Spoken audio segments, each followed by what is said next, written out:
What's going on, everybody? This is Way Watcher here from Rolling Until Ragnarok. I hope you all are going to enjoy the newest little mini series that we've put together about the gods and the fall and the lock away that we talked about before Cinderlace. And for those that have watched that, I'd love for you to use the link to our Discord to join our community. We're going to be doing a huge push this year to get everybody into the community, learning some Daggerheart stuff, sharing what you like about different things, just in general building a TTRPG community that games and is safe together. It's a big growing community. You can go into the video description, grab our Discord link. We have a couple different Discords and different things going on. We always have different events, different ways to play. If you would like me to DM or one of our other DMs to come and play and drop into our West Marches campaign and do some one-shots together, that's where you can join us.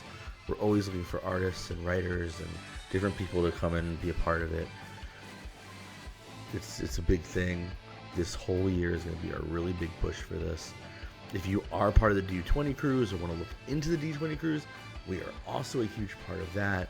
We're always sending it. We're always showing out all of our different things to get your discounts on tickets, to do your early bird purchases. Every April, we're part of the D20 cruise. It's a huge event. It's so much fun. Come be part of that with us. And just come on, guys. It's 2026. We're going to celebrate Daggerheart together. Hope you enjoy this little mini series we're together. See y'all soon. Sal'Terra, a land once bright beneath the gaze of its gods, where mountains bore the scars of creation, rivers hummed with a sacred song, and the breath of mortals carried prayers to the heavens, their temples, and the little shrines off to the side. For an age uncounted, their families, this family, ruled here, not as kings nor queens, but as the very pillars upon which existence itself was raised. Yet even divinity, not free from silence, finds itself bickering amongst one another, talking amongst one another, having family dinners, and enjoying the area of what Sal'Terra could be. Whispers found themselves, flags found themselves raised, and across the sea, Drevo has fallen. A boundless, a twisting, whispering hunger without the name or form has grown its way into the midst of those mortals, twisting upwards into what can only be described as a tree. The gods of that land have been broken, forgotten, or driven even further down into madness of the soil itself, and the great bloom of faith there has rotted into shadow.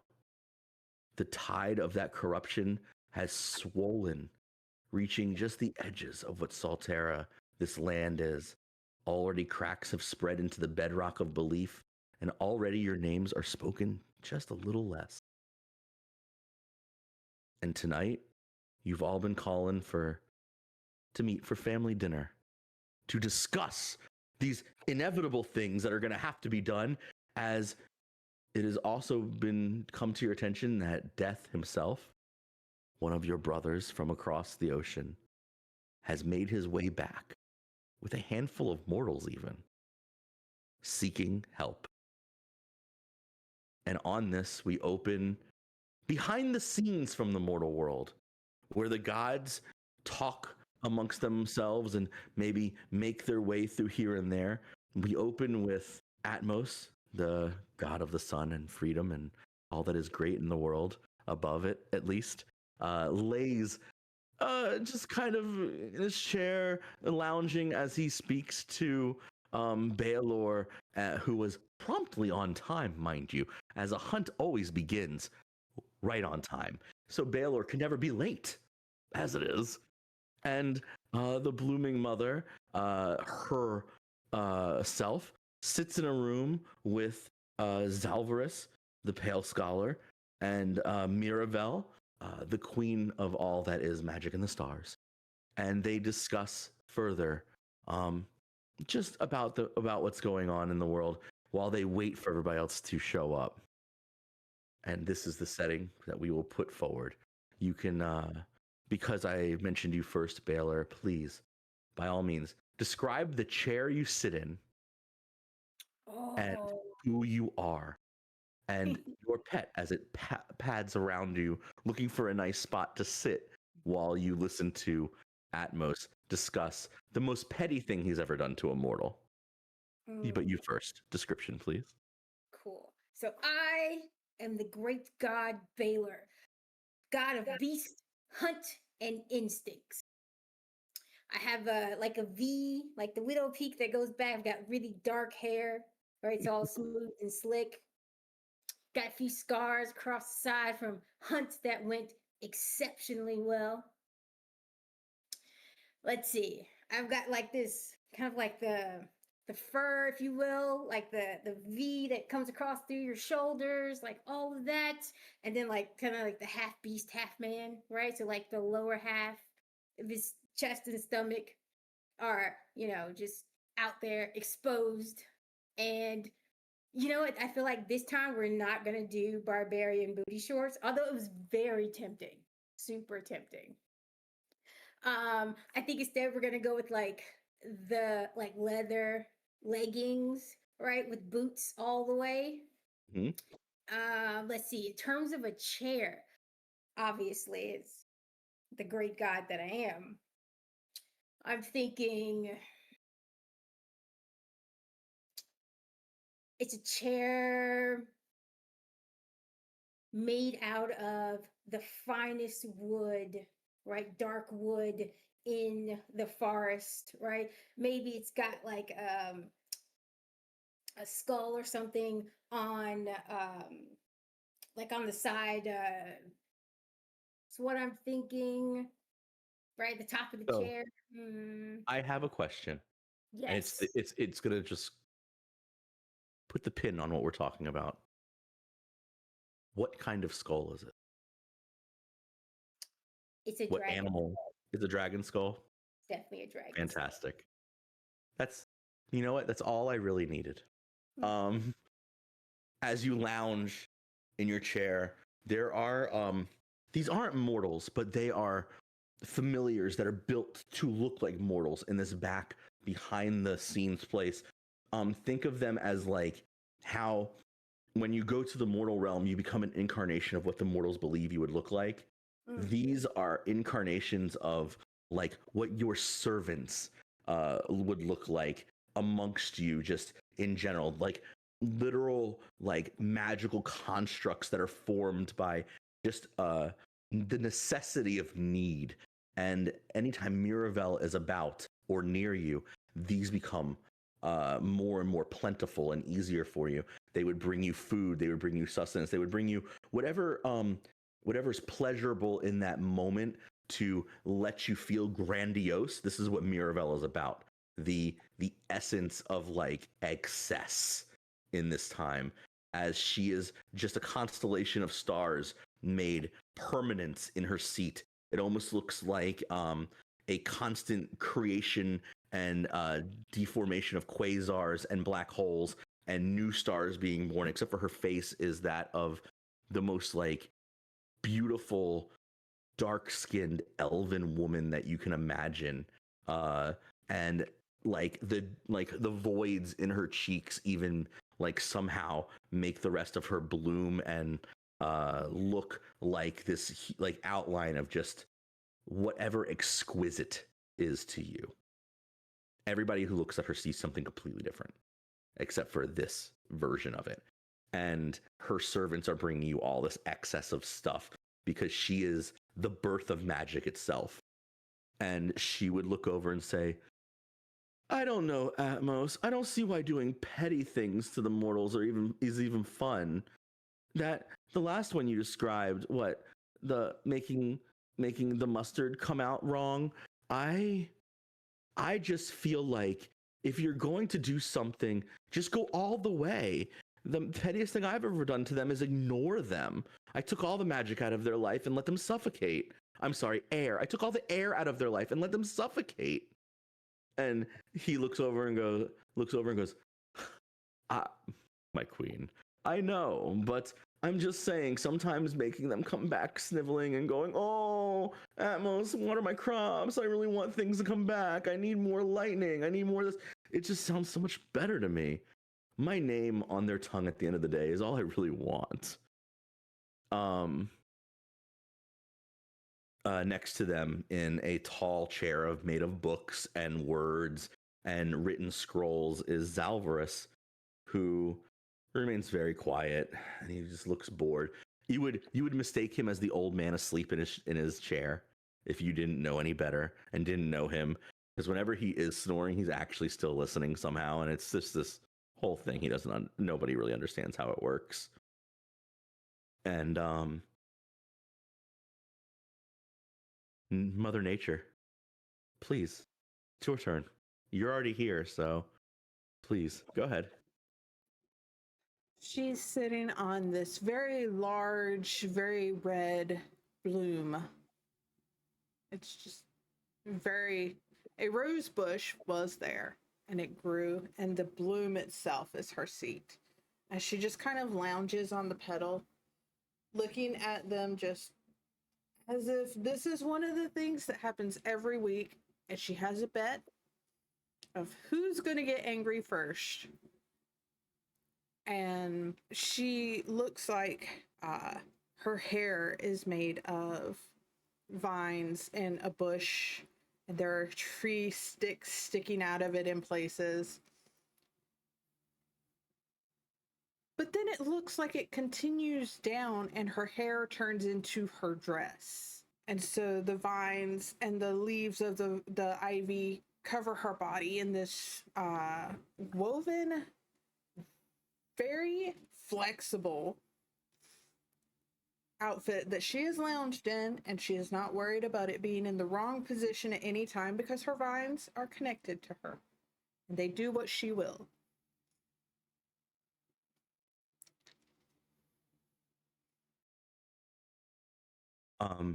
The Atmos kind of thinks for himself and goes, "Well, Baylor, you punish your followers often. From what I've heard, what's the most petty thing you've ever done?"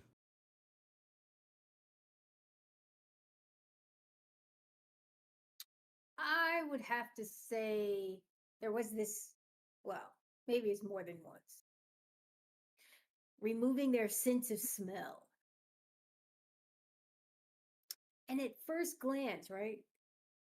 You're like, okay, that's something small. But when you go to eat the kill, it tastes like nothing. It's the worst thing ever.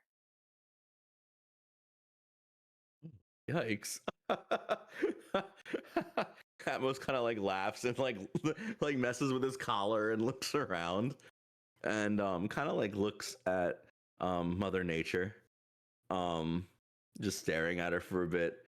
And this is when the door flies open, these two giant proverbial double doors. Who's the next one to come out of the two of you?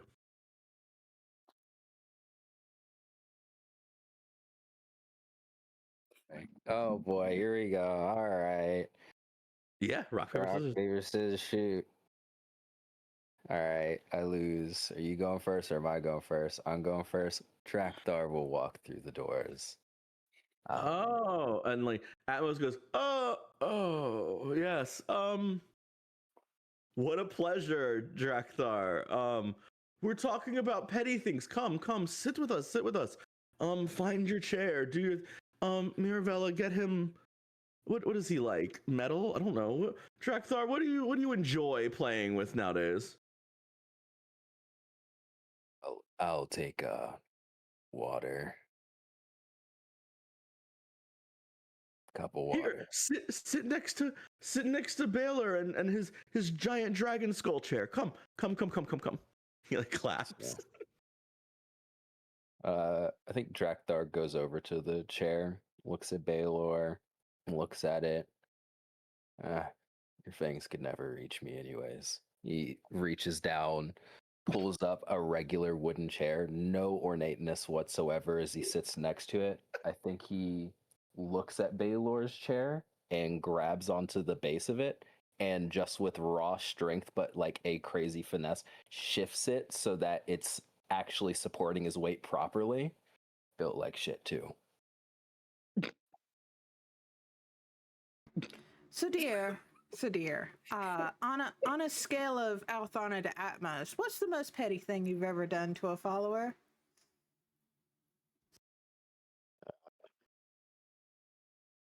It's one former soldier turned farmer. Every time dude was bad at his job. Always blamed the tools though. Blamed his armor, blamed his weapons. So, got tired of him cursing my name because of it. Took fire from him. Never got to light a torch, light a match, make sure his home was lit ever again. His kids were fine though. His kids ended up pretty good soldiers. From behind his tiramisu and small fork, you hear Atmos, oh, he goes back to eating tiramisu. Atmos is like the epitome of I litter. When you look at him, like he gets done with stuff and just drops it on the ground and goes back to doing whatever else he's doing. That's horrible. Wow. Who else are we waiting for? He like sits up and kind of looks, and he goes, "Oh, Mirabelle, you're always here. It's so delightful. You know, I don't know how we could have one of these without you, right? And Drakthar, you're here now. I think that's everyone. That's no. Where are the two? The There's something cheerleader just and the not. gothic girlfriend? Yes. Althana and Valora, are we waiting for them? Are they gonna show up? I've never seen Valora here in the last 100 years. I wonder why that is. We all Somebody should know check on her. why. I haven't seen her since we created the things we like. After all, I'm the son and she's wrong. But I I just wonder if does somebody check on her? Do we have, you know what? I have a great idea. He looks over at the pale scholar Zalvras and begins to lean over. This is normally when everything breaks out into argument because he's going to wake him up. And as he leans over, that's when the doors open again, and in comes Althana, and he stops in his tracks and sits down and goes, "Yes." Althana, describe your entrance and the chair and yourself. Well, I mean, when you hear doves, when you when you hear trumpets and see a lovely bright light, and do you smell the petals of rose? Love is in the air. She walks confidently through that door, and if you watch her walk in, it looks like she shifts through many different outfits. So she goes from Grecian style robes to a fun little plaid two-piece to like leather pants and a full like one piece, and then settles on very comfortable, durable, and stylish like black button-down pants with this very fun flowy top that she definitely has knives hidden in somewhere that allows for movement, but absolutely is wearing the pointiest of heel, featuring a lovely red bottom, absolutely made by Drakthar, that she is working on coining herself. So she walks over to her chair, plops on in, and goes, "Well, Atmos, you can continue cheering. I won't stop you." Oh, hold on. Can we get some more trumpets going now? Of course. Yes. We're talking about petty thing. Fantastic. Give me, what's the most petty thing you've ever done to one of your mortals? Well, it's so hard to choose just one when sometimes they just act out. But I guess one time, and she'll like lean back a little bit. Her chair is absolutely the most comfortable lounge chair you've ever seen, but it's totally holographic. Depending on what angle you look at, it is just a different color. But it's not uncomfortable and it's not blinding, but it is obnoxious. So she leans back and goes, Well, there was one time this guy was talking about how him and his wife, now that they got married, didn't need me anymore, and said that she was prettier than me. So it wasn't exactly him who got cursed. It was absolutely his wife who woke up one day and thought she married a cyclops. So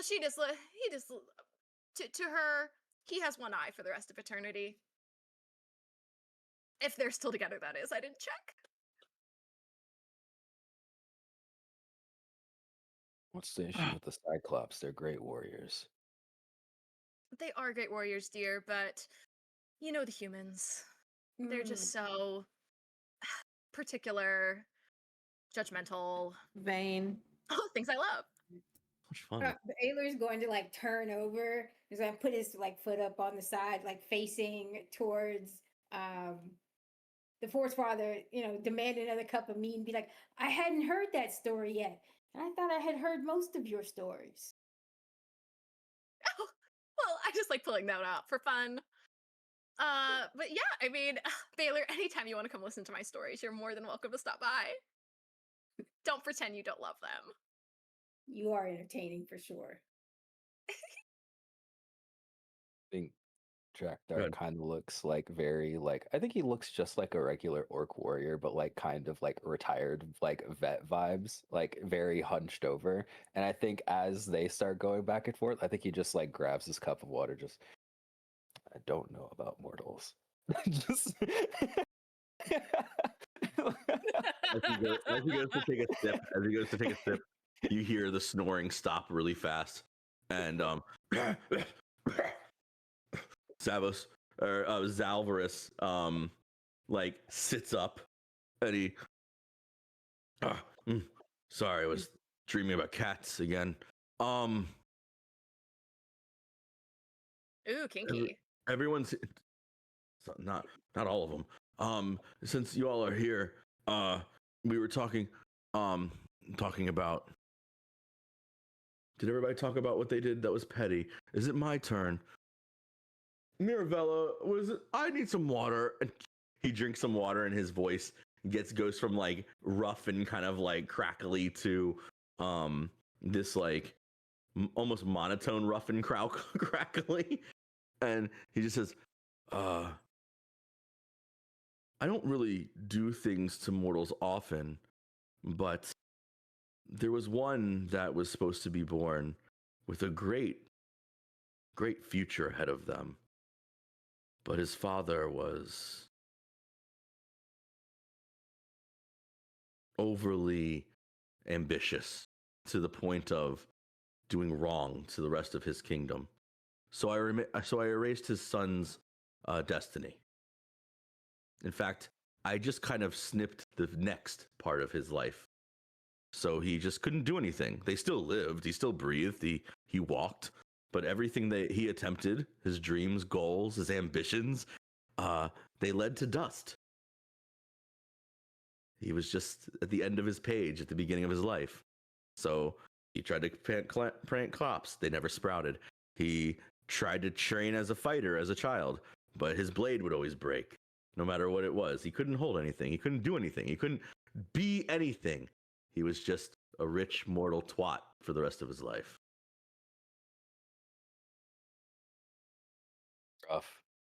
And he looks around and goes, yeah, that's mine. I did that thing.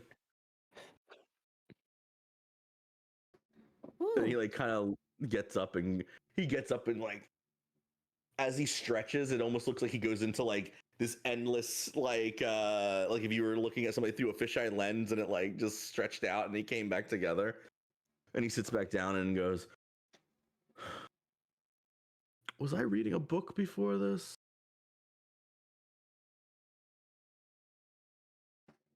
Why are we here today, Atmos?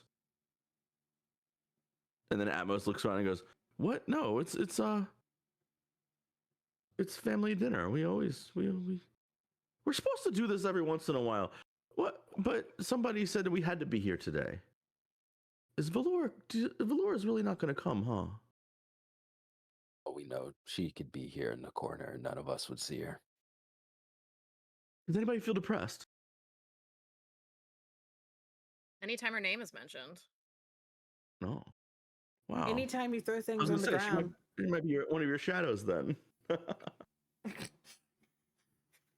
Now, Atmos, don't start because you will lose like last time.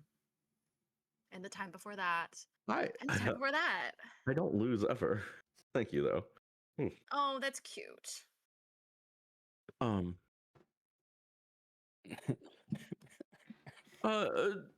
Nature, dear, why are we here today? We're here because you decided that the mortals are not worshiping enough and we should do something about it. Oh, that's today. Yes. Haven't you all noticed? You all have to have noticed.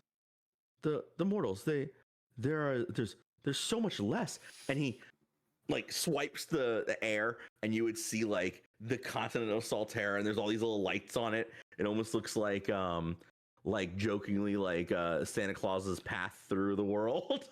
And he's like, and he gestures. Now, I know this black part over here is Valora's, so nobody ever cares about that. But if you look at the rest of it, there's more spots. There's more spots. There shouldn't be spots. This should be lit up. This should be beautiful. But none of you have. You all have blank spots in your territories, in your amongst the mortals. Look at this. This entire town is no more. There's spots. There can't be spots. I didn't cause something to erupt there, right? I did have a bit of a tantrum on this one project.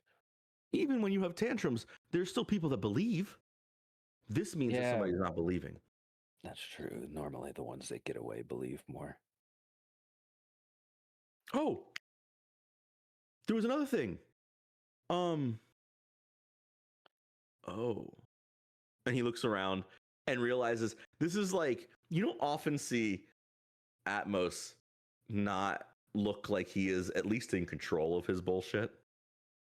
But this is like the first time he would make a face of like, oops, I fucked up. And he would look at everybody and go, your brother's coming to visit.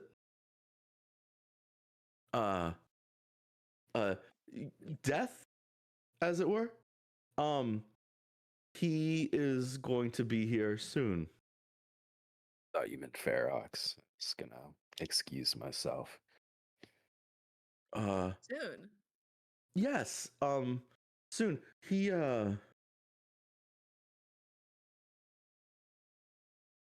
the other side of the world has seemed to have gone bad or poorly or I mean, not that I would I mean, why would I know? And he kind of like looks around a little bit sheepishly for a second and goes, a birdie told me, I guess, if you would, that there is no other side of the world anymore. That means we handled our land better. We were the better family. I knew it was always them that was the problem. I'm here, so obviously, yes, I would never thought of anything else. You mean I'm here, but I agree. We're here, yes. Yes, us and the birds.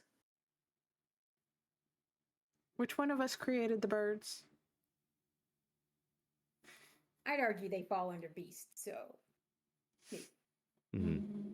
I think that was one of those things from the other realms. The what do they call them? The Fae people. Oh, so they fall under my realm. No, the other side of your coin, maybe though. There is no other side of my coin.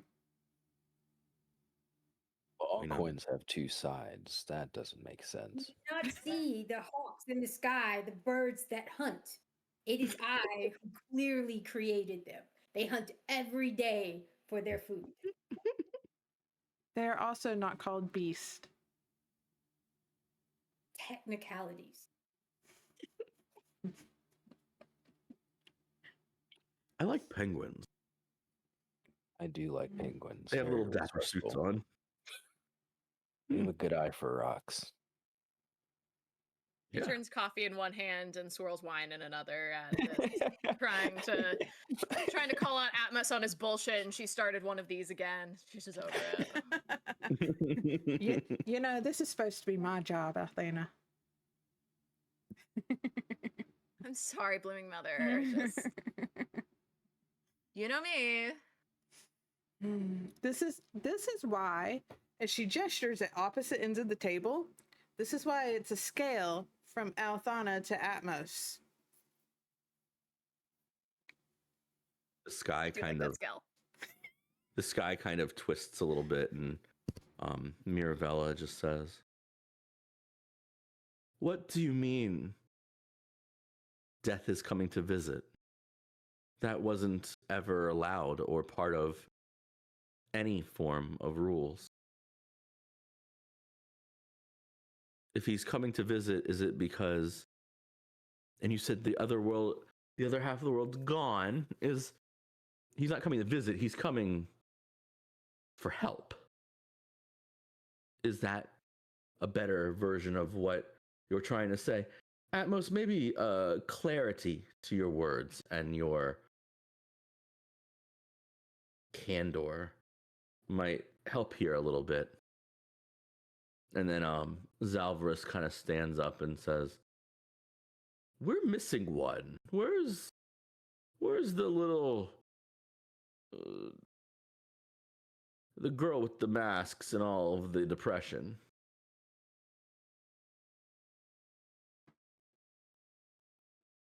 In her dark Atmos. room. Yeah. Atmos points at Mother Nature. "Yes, she's in her room. Just sit. Relax. No, yes. Death has grabbed a handful of his mortals and apparently has fled across the sea.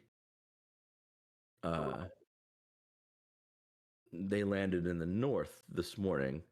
I think that once Death finds his legs, he should be here.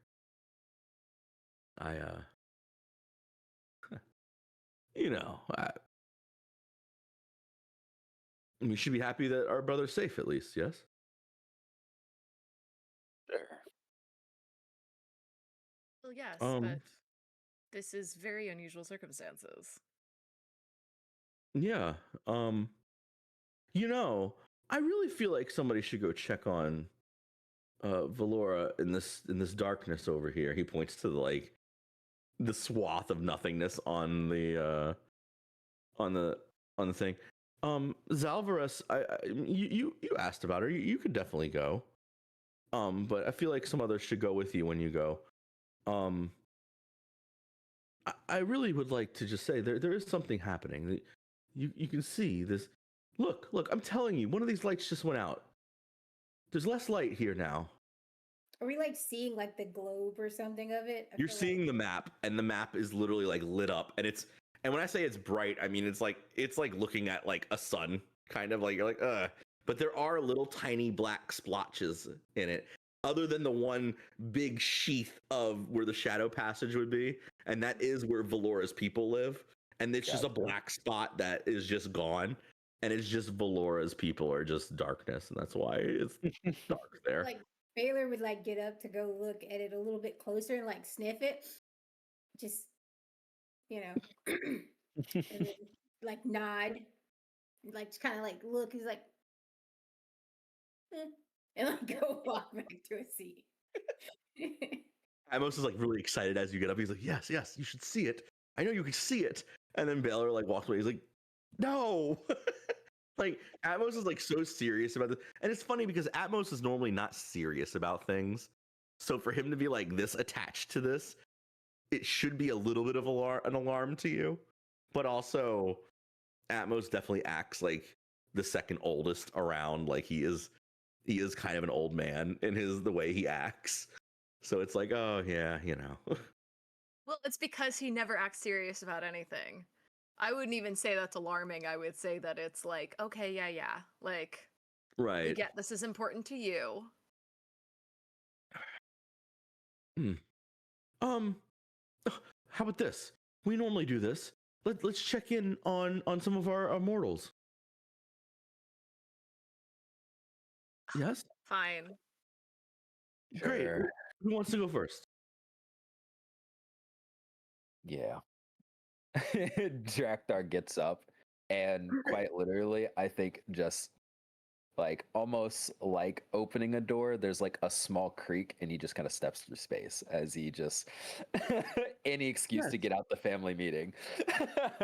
Great. Yes. We'll watch Dracula. It'll be great. It'll be great. Let's look. Come. Okay, Drakthar. First roll of our campaign. Fantastic. You can pick what you roll on Okay. and tell me why that applies to looking into your mortals. And it's a roll.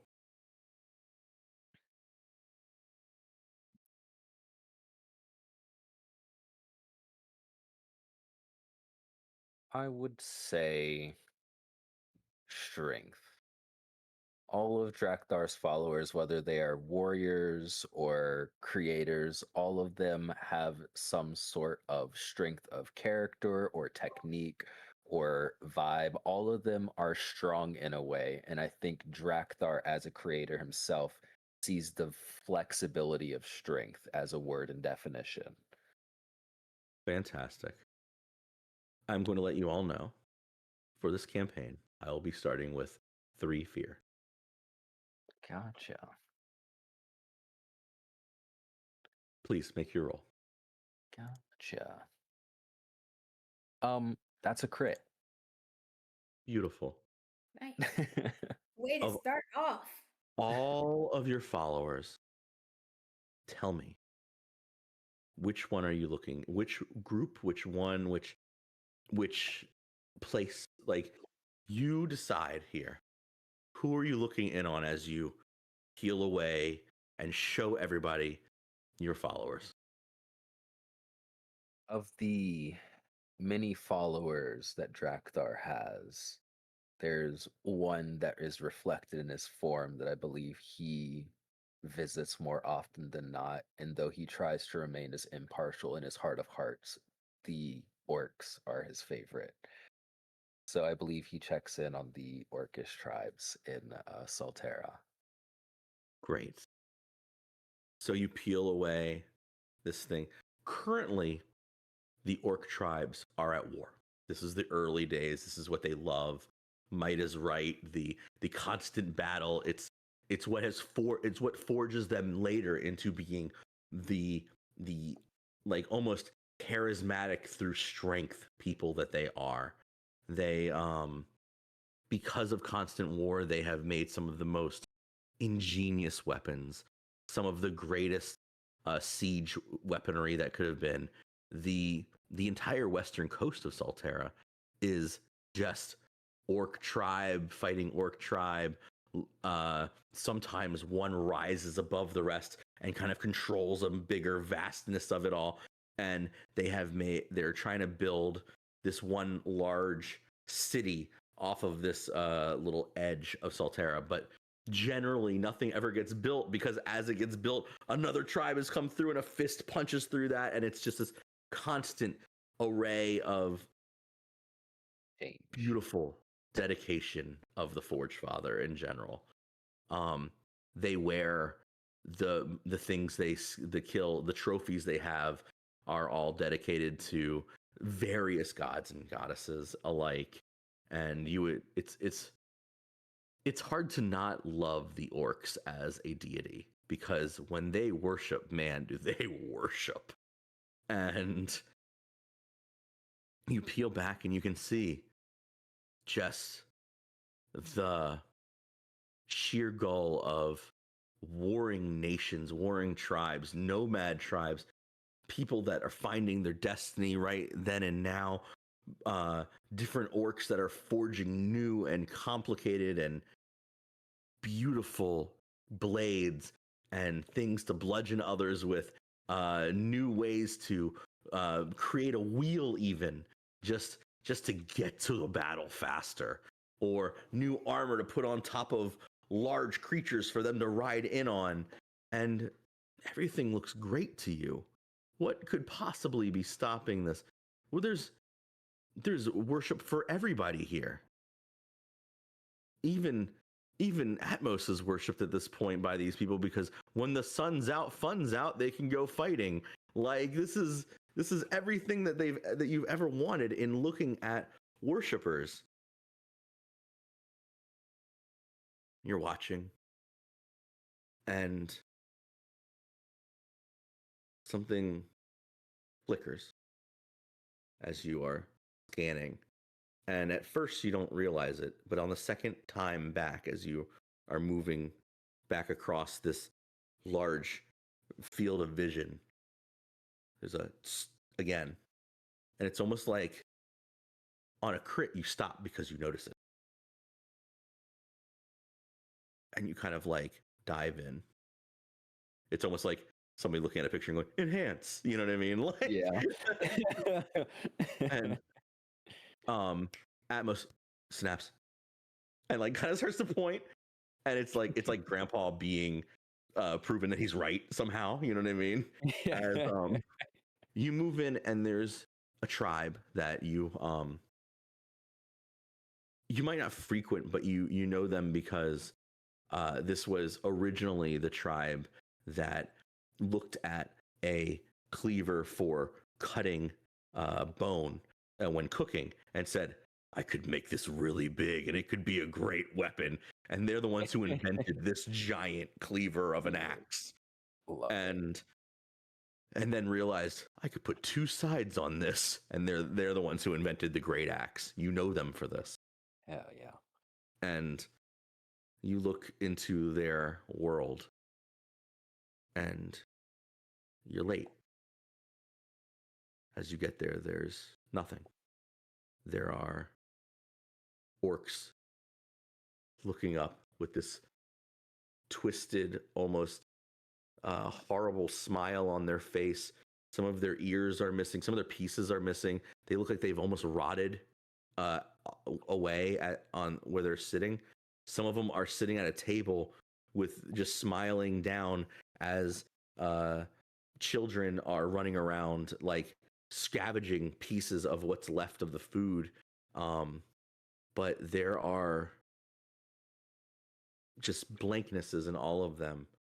And there is some kids crying in the side. There is an older gentleman who now his eyes are gone, and he is just kind of like the only grown-up in the area. And all he can say over and over and over again is, if you wear that mask with a smile on it too long, you'll suffocate. And he's just repeating it over and over again. And there is no worship here. There's no hope here. There is nothing, but all the fires are lit, heavy, hot. They're burning bright. There is plentiful food on the tables. There is pieces of orcs all over the place, hanging as if they became maybe cannibals overnight, or something very off has happened here, and it spread fast like a wildfire, and almost like put itself out because of how fast it spread. But you can see the children gathering up the last pieces, and you just missed what happened. And you can tell that because there are still moving, like shifting sands of footprints and these drag marks of something that you just can't put your finger on of what it was. It's not a beast that you know of, not tracks from one. And Atmos is standing up and going, that's a spot. It's a spot. It's missing. There's no worship there. It's all gone. Hold on, Atmos. Are any of the children, is there any of the children that seems to have like taken a lead over these other children? Like any of them that like seem, which one of them has the strongest will out of like these kids that are scavenging stuff?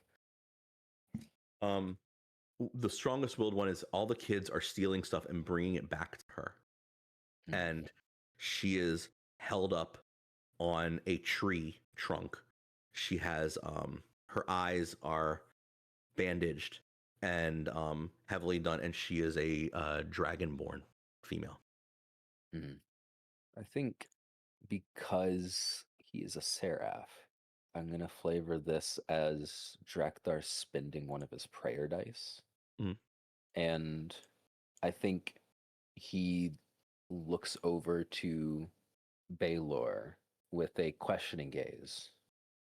This blind girl has risen to the height of her pack. May I ask for your assistance for a small blessing? Will you take a look at the schematic I gave you? Of course. Consider it done. And with Baelor's help, there is I think that she would feel a sense of warmth that transforms into a sense of clarity. And the blessing that Drakthar will give her is not giving her back anything that she has lost, but he will enhance her sense of touch. So one of her instincts, her ability to feel things, and I think this will be an instant of like she will now see the world differently with a small bit of blind sight. Can we You actually watch. see any of like any of this going on? You all are watching it, yes. Okay, because you mentioned that there's a beast footprint, and so in giving her the blessing, I feel like Baylor would notice, like, that's interesting. So would I know what that beast footprint is? Would you like to roll?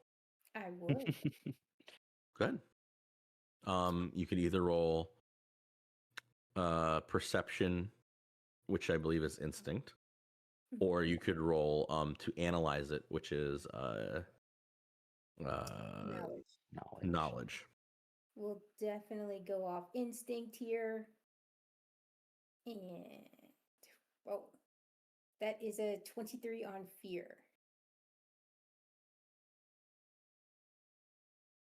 You, Baelor, know every beast, every creature that has ever created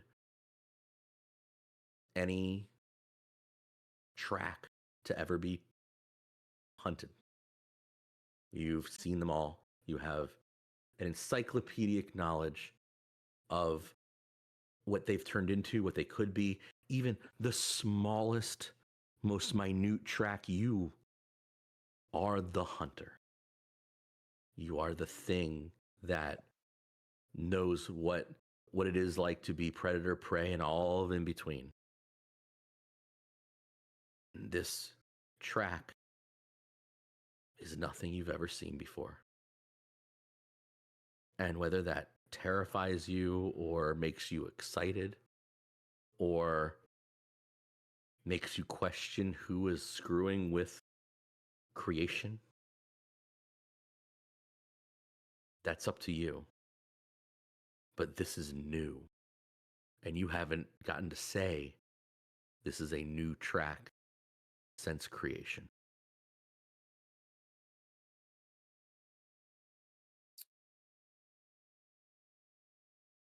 I think Baylor would be really excited. Just this is something that he's never hunted before.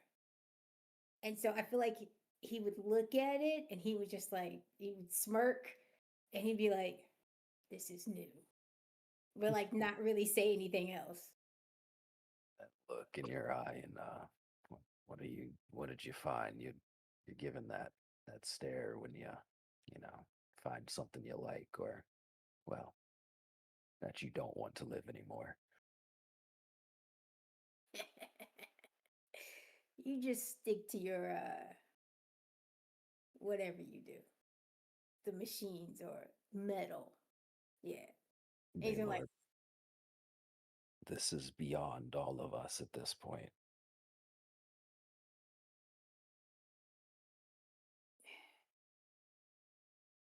Most stands up. See, I look. I know that sometimes we bicker about things or we ignore my ingenious advice, but I just have to say that I'm trying to show you something that is very alarming. Mother, Mother Nature, or Blood Rose, please, let's check in on one of your followers. Let's see. Please, somebody else. Mother dear, would you like to go first, or shall I? Well, I don't see why mine wouldn't want to continue following. They quite literally need the crops to grow. And they also need love and war, but They don't need those things. They need food. But we can go see one of mine. And like her flower just like closes around her. Roll. You decide on your roll. You tell me what you're rolling and why you're rolling it, and we'll move on from there. Probably the scariest sentence a DM can really say, honestly. You decide what you're rolling. Tell me why you're rolling it, and I'll go from there.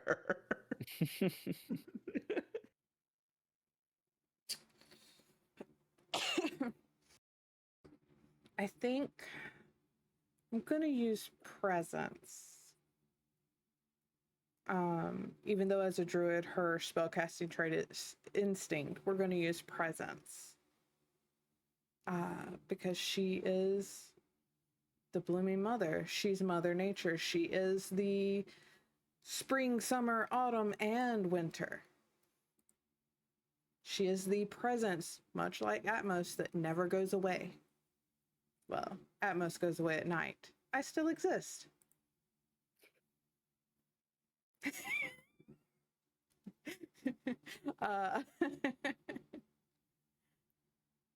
I rolled a 16 on hope. That moon and all these, you think that moon and all these stars work without me? You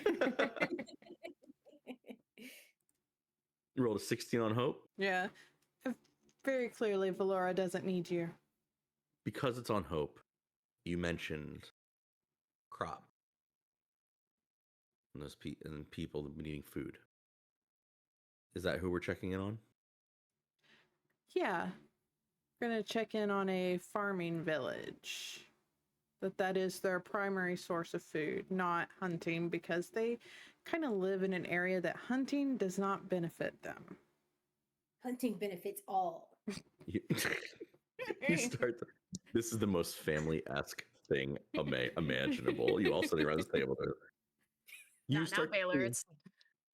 We start to see a flick of all these different farming villages, but farming for different reasons. Some of them are high up in the peaks, and they have made their own farming of crops their main food source because of how high they are. Some of these, as you flick through, are just large farming communities. These huge almost it spans the entire side of a forest, where yes, they could go hunting in the forest, but the forest brings beasts that are a little bit too big for some of these people to go and down. So they have made farming their main source of food, and they have a small hunting and gathering community within them. But their plantations are what brings in the most. There are other communities that, as you are flicking through, you move to one of your you're getting to the list. You have so many. It's hard to go through all of them. But then you get to the one of them that is on the edge of towards the middle of the continent, where normally the plains are they have plentiful soil. They don't even have to churn it every year or change what they crop every year. This is like a community that you never really check on often because it's so roundabout. This is what they do. They have their harvest festival. They worship you. It's clockwork. It's beautiful. It's everything you love. It's like your check in the mailbox every month type of thing. That's just, it's going to show up. It's interest. You've put your time in for these people already.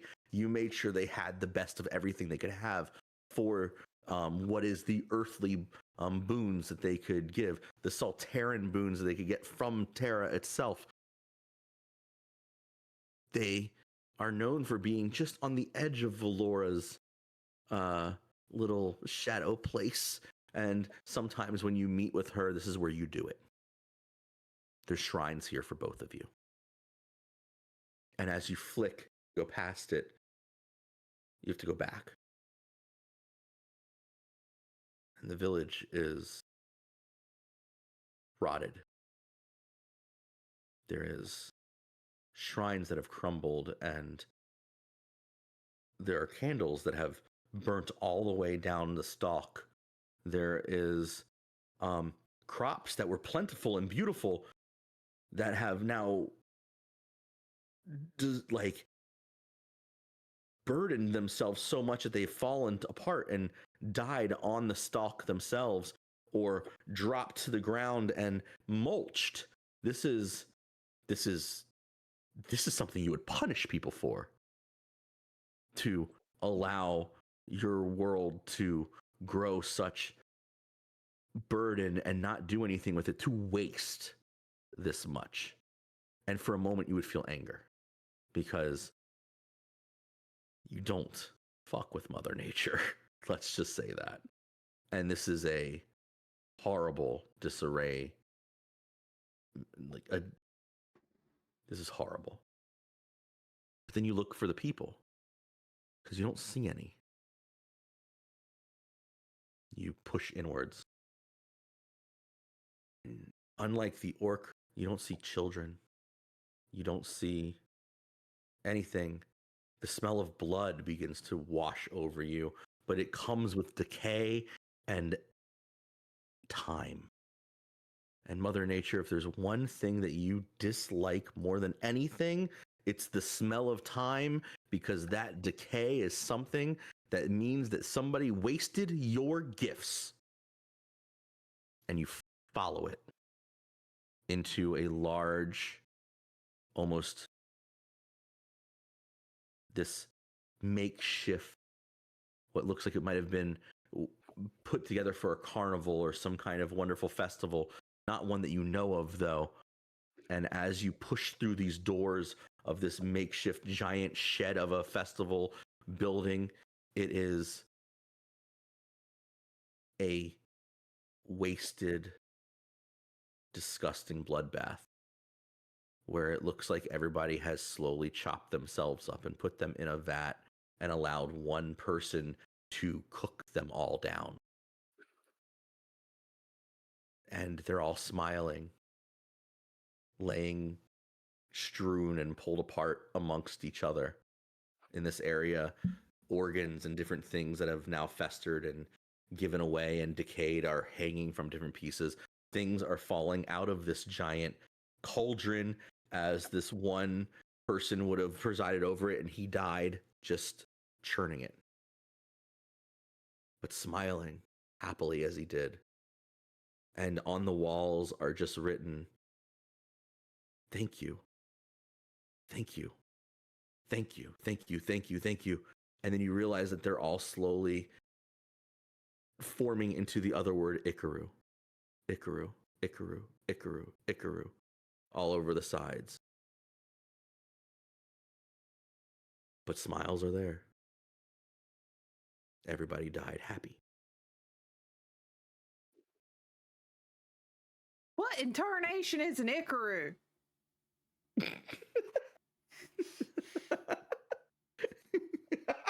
I love it.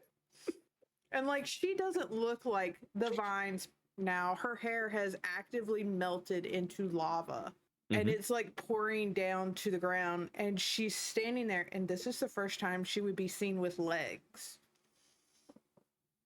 And she's standing there, and she's looking around. What is? Did y'all eat? They've eat themselves and the children. They've ruined the crops. What is an Ikaru? Did you step out of your view into the mortal realm? Yes. Wonderful. Roll presence, please. I fucked up. I think in his chair, Jack, there's like, ugh, She's so angry she started looking like me. 21 with hope. Okay. There is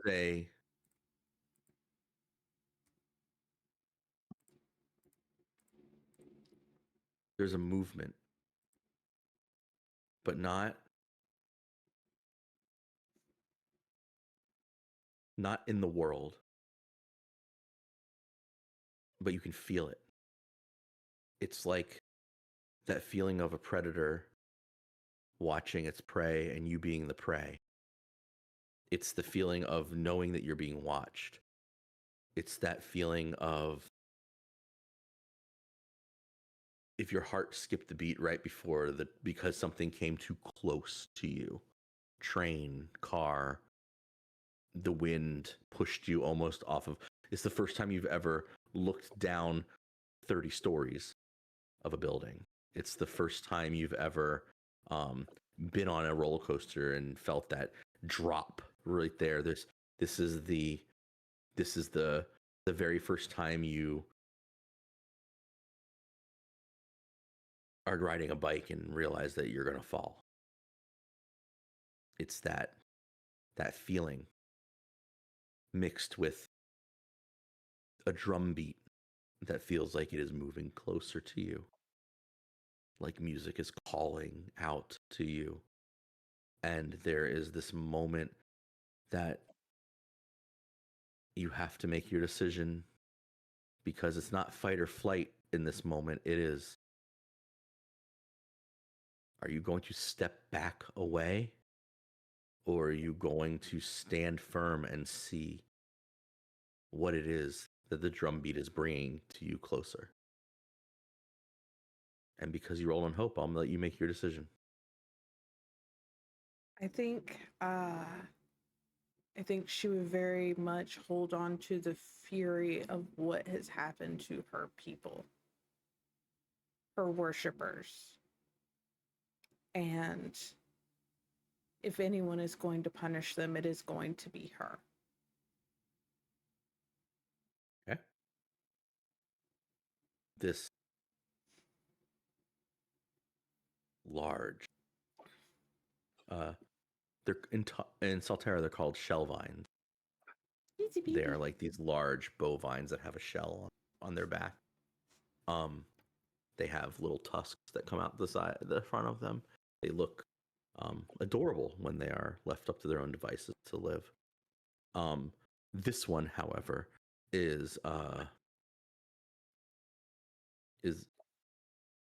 malnourished, and it looks like it has lost its hair from something, and for the most part its shell is flaking and falling apart, and as it rips through the side of this wooden building and is screaming in this large, like, just orchestra of what it is to have a strep throat in an animal this large, as it bellows and coughs blood up and has pieces of things that look like they have been contorted into its skin and torn out wrong, and the shell itself kind of like helps it barrel through this thing, and it comes running towards you with tears of blood and silk and just wrong flurry in its eyes, and the slurry of blood that it is coughing up. It runs to you and falls in front of your feet, and in its own natural voices just begs to not have to see it anymore, and demands that you help it find its rest. I think she doesn't have the ability to remove memories and thoughts and nightmares, but she does know that at the end of a cycle, there is only one place for all things to meet, and she chooses a very quick ripple of, I want to say explosions, but really it is vines reaching out and just crushing it to put it out of its misery. Because even with all of her powers, she is not sure she could remove.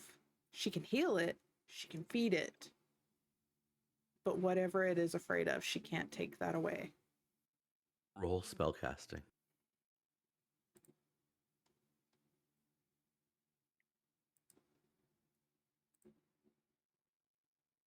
Can I add a hope to it? Or an experience? You can add one. Okay. You can add an experience and you can use one of your worship to add experience. You all call them hope. I'm going to be calling them your worship. Okay, I'm going to spend a worship to add find out who you are and do it on purpose. Okay. To make that a 16, but it is on fear. You go about something that should be simple for you. As much as Mother Nature is beautiful nature and the bloom, it is also the other side of that, where you take from this place. This should be an easy, finds in, snap, neck gone, giving this creature a beautiful, very quick death. Its neck snaps and it calls out further, still alive after you have taken its neck apart. It shouldn't be. Its voice twisting and it asking to please stop. I don't want to see it anymore. It needs to stop. And it's like screaming. And then out of it, it starts to cough. And there's a laughter to it all. And this thing that you've never heard before, this voice you've never heard before, says through it, you should walk home because I'll find all of you soon. One at a time. I'll find you all. But first, I want you to come and realize that without worship, you're just inevitable specks. I don't want smiles from you, just your worshipers. I will find all of you together, one at a time. It won't matter. I've already eaten so many of you. And then the thing just collapses on itself. She kind of like looks over her shoulder as if she's looking back through the veil of the realms at the others, and then looks down and she's, what in tarnation is an Icaru?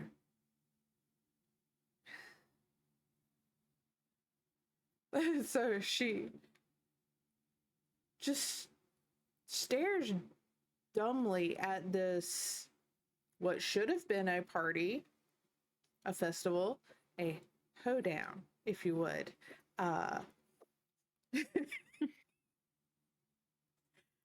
And just, did they really eat themselves instead of the crops that have never failed for this village? And then Atmos gestures and Mirabella would reach through and pull you back quickly. Sorry, we also saw that, and that was a little bit you should just be with family right now. If you were. You smell funny.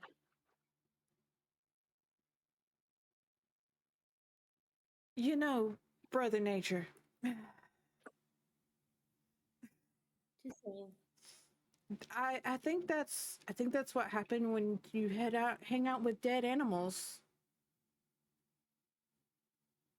You know about that, don't you? Nope.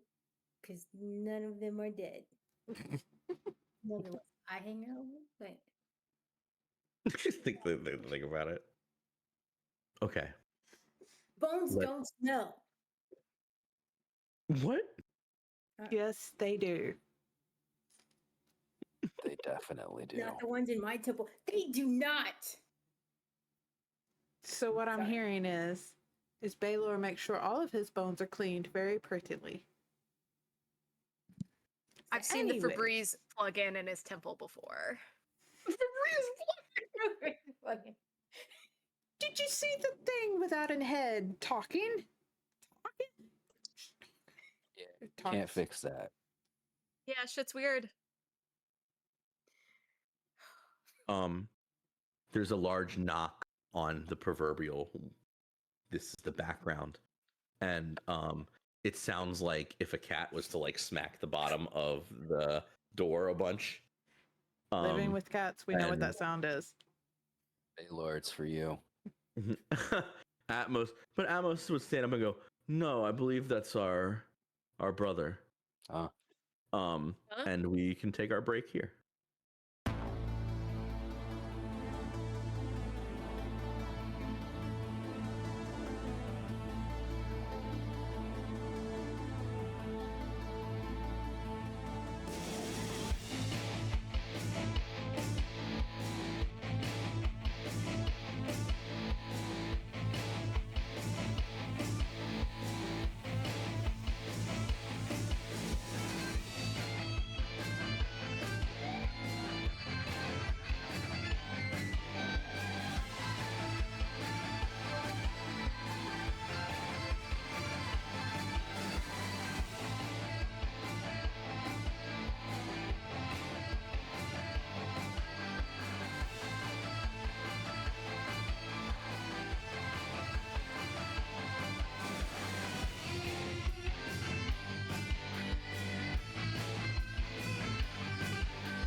There's this batting on the door. Atmos has explained that, oh, that must be our brother.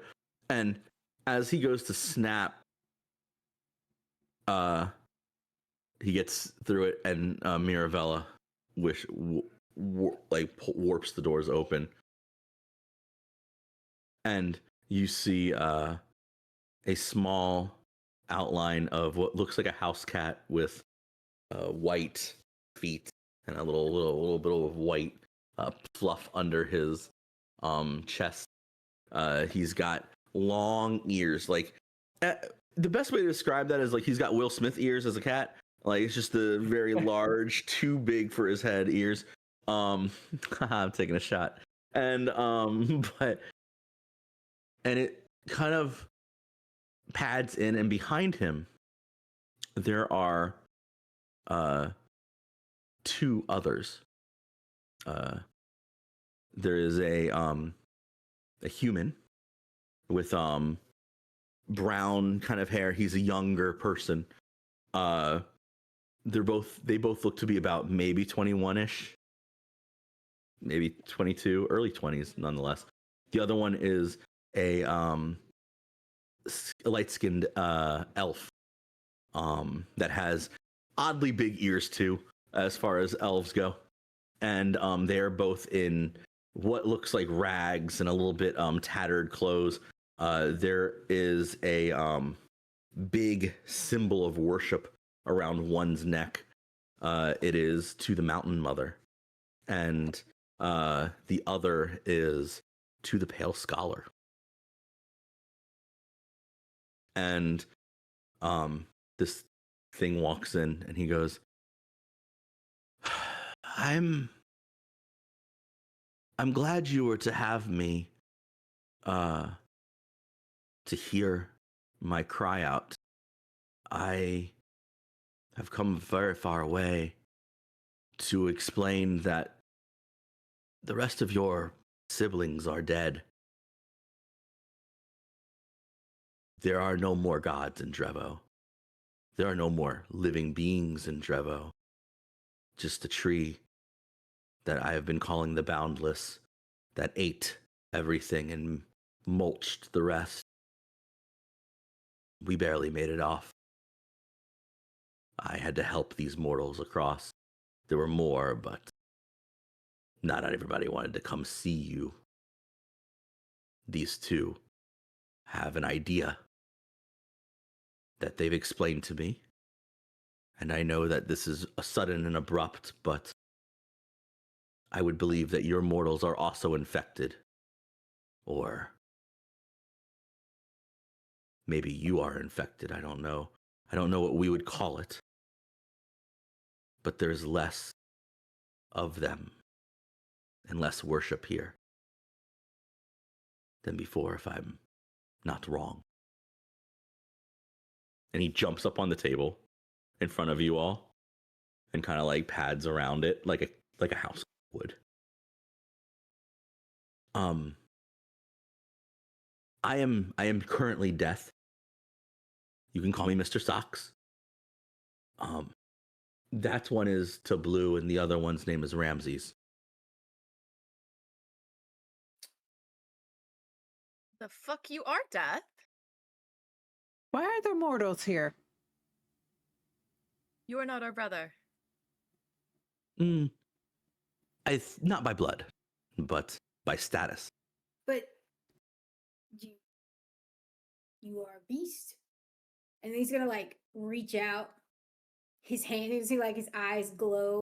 He's gonna like reach out his hand to like see if he's actually like a beast, like because Baylor can kind of control them. He's gonna kind of like reach out to see if he's truly a beast or a god. He watches you do all this and smacks your cup off the table.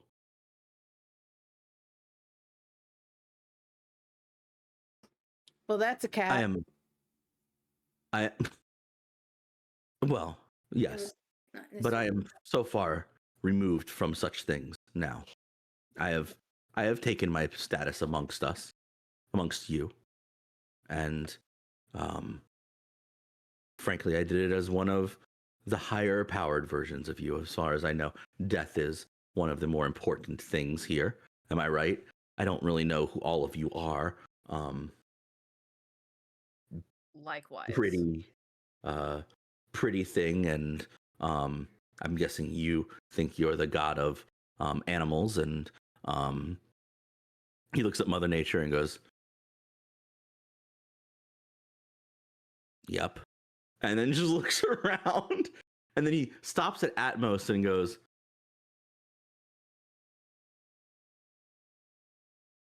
I would have thought you died on the other continent. And Atmos looks around and goes, I'm glad to see you, Mr. Socks or Death. Of course, your brother by status. I understand. Again, though, you've not answered why the mortals are here behind the scenes, where, frankly, I don't know if their brains can. They might be dead now. I don't really. I've never had a mortal come behind the scenes with us. Does that work? Nature. And Wait, did you know that the new death was a cat?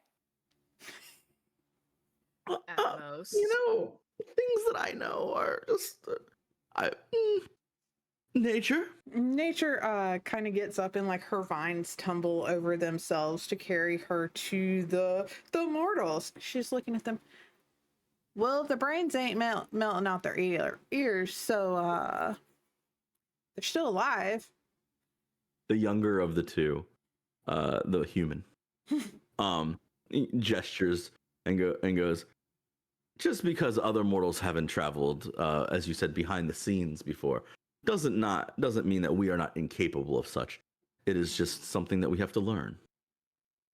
As that is the thing about mortals, is that we are endless possibility, whereas you all have found the end of your possibility. From what I can gather, you are the highest version of what power is. Yes. At most, they're talking. Sounds about right. Again, as the cat put it, yes, my name is Ramses. I'm looking amongst you, and I'm scared to wonder if. And he gestures to the sleeping gentleman in the chair and goes, if that happens to be the Pale Scholar. Oh, yes. Nailed it. That one's yours. And she gestures at his symbol. Yeah, he grabs his symbol for a little bit and goes, that destiny in all of its forms, I guess, as they would say. Is to nap. And he kind of looks around and says, behind the scenes, what does, are we not in a physical place then? I don't know why that matters to a mortal. Yes and no. It allows me to know what building blocks I can play with. Oh. Nature turns around. She's like, I like this one. Nope. Taylor is not trusting this one. He feels tricksy. I like this one. Think of it as a doorway. You can walk in and out and be in a different place. But when you walk back in, you are here. It's the middle ground of teleportation. Maybe. That's such a pretty word.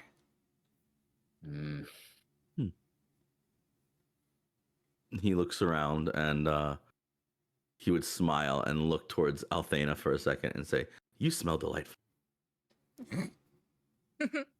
Flattery will get you everywhere, but it doesn't change the fact of, like, why are you here?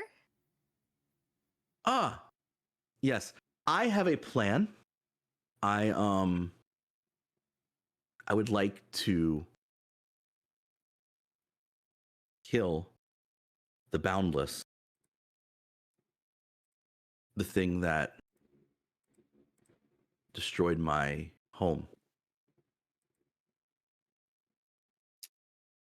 But I need you. I need the power of gods to do so. And this is where Tablu speaks up. And he says, no,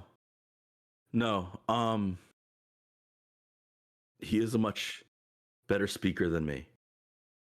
But do not listen to Ramses. He's been my best friend forever. And he is wrong. You cannot fight it. You will all die. We need to remove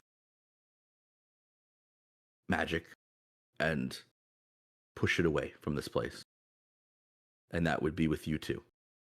We need to lock you all out.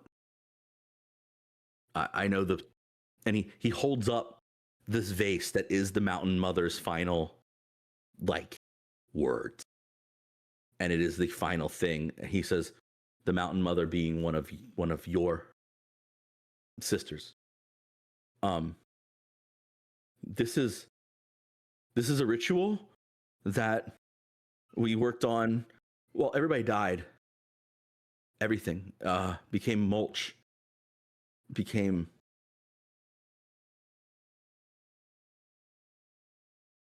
and he looks at his skin. You can see blue splotches all over him. And he goes, I carry her burdens on me. And I carry this. And this is the only thing that will stop it. And you all are everything that we look up to as mortals. Everything that we strive to be, every inch of our life and every touch of our destiny is based on what you all say you are, in stories, in myth, in word, in whisper, in dream. But if you really are that thing, then you need to step away and take this thing with you and remove it, or else you will have no mortals left to worship you, and you will have no mortals left here. There's an entire continent of life that was snuffed out under the watch of the rest of you. And they fought and they lost and they roared and they found no hope. They just withered. And it made it stronger. So you need to do what gods are supposed to do. And instead of going down with the ship, remove the part of the ship that is the problem and let all of us live.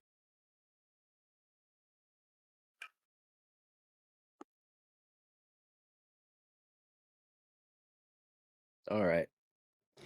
Huh. Nature has moved to the other side, beside Blue. She's looking at him. That is very interesting. And she's looking at the blue splotches on him. Why are we Disgusting. concerned about the gods on the other side of the island or world? You don't have to be anymore. They're not here anymore. They're gone. Mm. And soon you will be too. Sounds like they had a little bit of a mismanagement. Tablu takes a deep breath and says, I told Kreskel this would happen. Sock, I don't know why we're here. I know that you said that these people, these gods would be different. They're all selfish. You, the tricksy one. Ramses looks up. You, the... Right, I don't care. Save it. You mentioned a plan. Be curious to hear what a mortal thinks. Like this. Go. Death here. This cat. I don't believe is who you expected to show up, correct? That is definitely correct. No. No Which- shit. Which means to me that a mortal thing, cat, can bring itself to the level of a god. They can aspire and reach. This And might if be this- extenuating circumstances. Okay, if this cat could do it as death, then can we do it on a multiple levels? I think that you all give me each of your powers and let me stand alone, with the promise that I will bring you back afterwards. You're crazier than the other one. You're right. I don't know why I listened to more. Can we do You in both? particular. Did you hear him? He wants us to give him all of our powers for something. we haven't Baylor. heard here. And for the first time in years, Drakthar sits to his full height as like his shoulders roll, and what was a like 5 foot little orc old man is like a 7 foot orcish warrior, as there's the glimmer of red scales. Can we do both? I think we are at an impasse because Tablu's idea here would be to lock magic away and push it out of this land for good. Whereas mine would be to allow one being to wield it in one large blow to hopefully eradicate the Boundless before it can get going. You see, once it begins to move, or it's hard to explain, but once it takes hold, takes root, once it begins to reach into things, you can't stop it. It's unavoidable. It takes and takes and takes and gives and gives and gives unwieldy, and it is just now built So it's into the humans. fabric. What's that? It's infecting humans, correct? Mortals. All living things. The world itself, the living fabric begins to just deteriorate and pull apart. I know there has to be one here already. You can feel it, can't you? I know I can. The primordial ley lines are wrong. He looks over at Tablu. Yes, You saw the others fall. I wear them upon my skin. The mountain mother's god beast died, and its blood fell upon me, and I watched the rest. I woke up because of it, but I watched the rest. An entire continent of living things march to their death in extreme, jubilant happiness.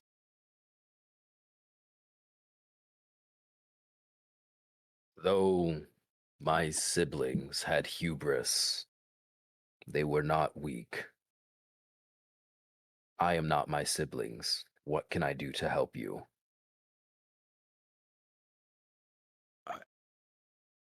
The mountain mother came to me when she was not able to be a deity anymore. She fell I see. from grace, and she cut herself off from her own magic to write this. And he would hold up this large vase that has all of God, like ruins that as a deity you can read. And it is a long ritual that would snuff out magic. It would remove the tethers that bind you all to the mortal realm. It would lock you all away. But with that, it would take the Boundless as well, because that is part of the root cause of it all. But it would remove magic from this world until it was able to naturally, slowly come back from the primordial state. It would utterly kill your sister Mirabelle.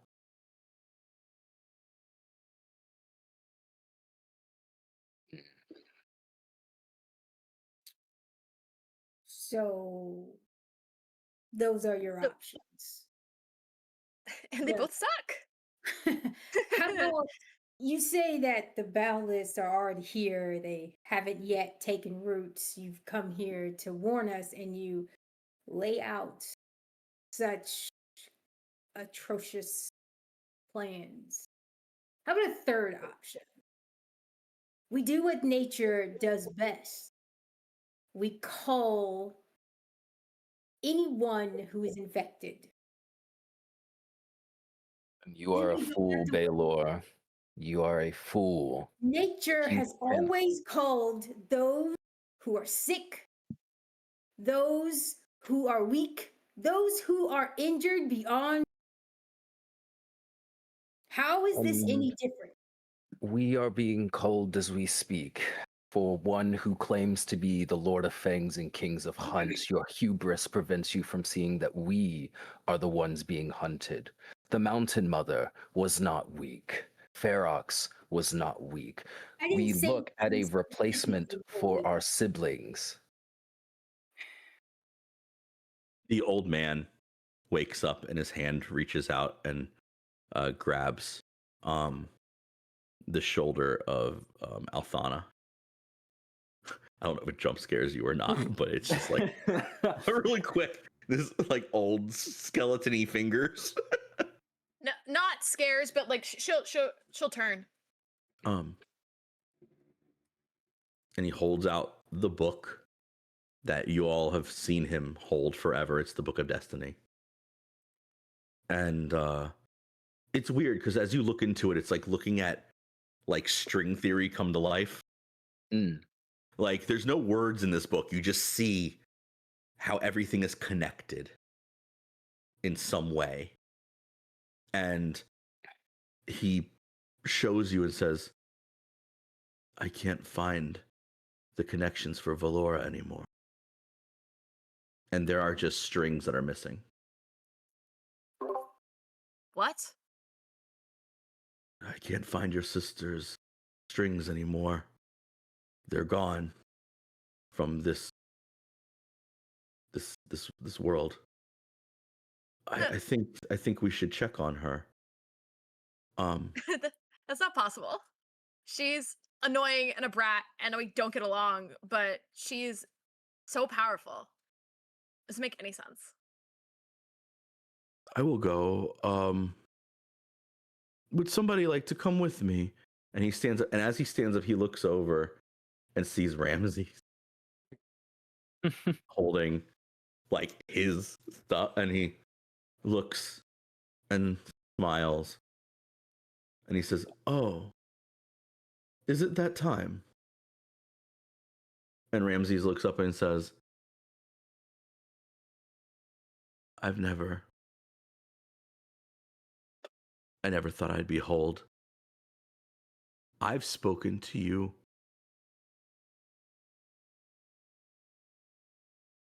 since before I could speak, and you never once answered back, but I knew. He'd smile and say, because I knew. I kept the faith, even from all the way over there. And he would turn to Tablu and say, you're wrong. We can defeat them. And Tablu would like facepalm. Like full, like God damn it. Facepalm. And Sox is going to pat around and say, and look up at Miravel and say, one of the plans is to destroy you, and the other plan is for you to bow before a mortal. Do you have the ability to do that? And Miravel, who's been pretty quiet most of this time, is going to, you'll notice that all of her servants are slowly like dissolving. Yeah. And she's going to lean in and say, I'm going to go do what I do. And I will not be part of this plan. I will kill the Boundless. This Ikaru thing on my own if I have to. I am all that magic is in this realm. And that's all that needs to be. As long as there's one more voice left, I'm worshipped. Because everybody uses magic. I'm addiction. And she just steps away. God, somebody has some sense. Do we know what the Boundless are actually doing? Just curiosity. No. That sounds like a really good question. Atmos, because clearly you can't hide shit.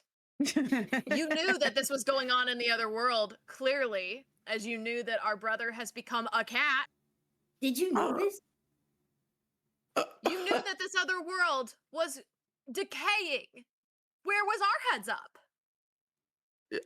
Is your head that far up your own ass that you did not realize that this was going to happen to our world as well? Nature's going to pick up Death as she's now holding Mr. Socks. We have always said to keep our world separate. From what I see from going across the sky every day is neither here nor there. It's not like I But their stopped in and content turning black wasn't enough for you to. it's not like I stopped in and had family dinner with Ferox and the Mountain Mother and Underfather every once in a while, just because I liked hearing their stories as well. You know, it's not something I would do often or. And he kind of smiles. I didn't want. It's not like I enjoyed worship from both sides or anything. See, Baylor, you you just have can't this take funny any way of more. you have this funny way of telling on yourself. It's almost like you're blinded by your own incompetence. If you knew something, you should have said something. We saw a scene earlier. Baylor's completely ignoring Atmos at this point. This is a waste of time. We saw something earlier. Mother Nature, your followers, they had smiles and they had cut themselves pieces. Is this the infection?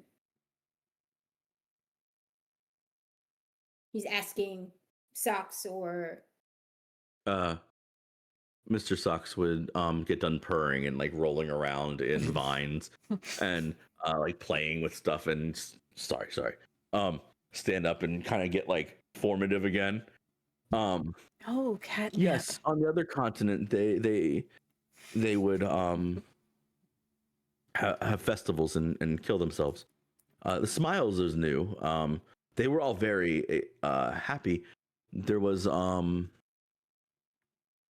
large tree that took over the sky overnight, and everybody who looked at it immediately became a fanatical.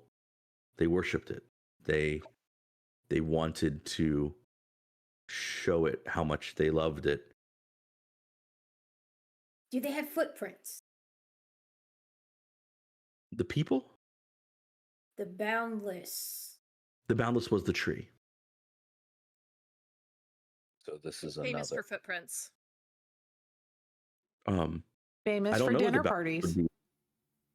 I don't know So- what the Boundless would be here. It might be something different. I don't see a tree on your horizon, We have No, a special there's boundless. but maybe the person here is the one who planted the tree.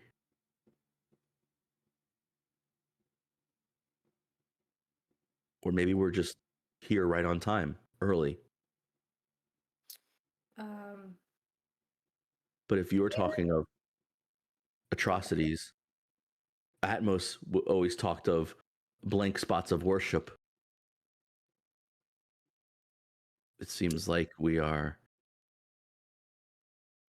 getting we're getting here just in time. And he like puts his paw up and like shakes it, and his tail kind of does a little cat thing, and he just says, I have I know that I'm new to being a deity, but I said that I would follow either direction that you all take.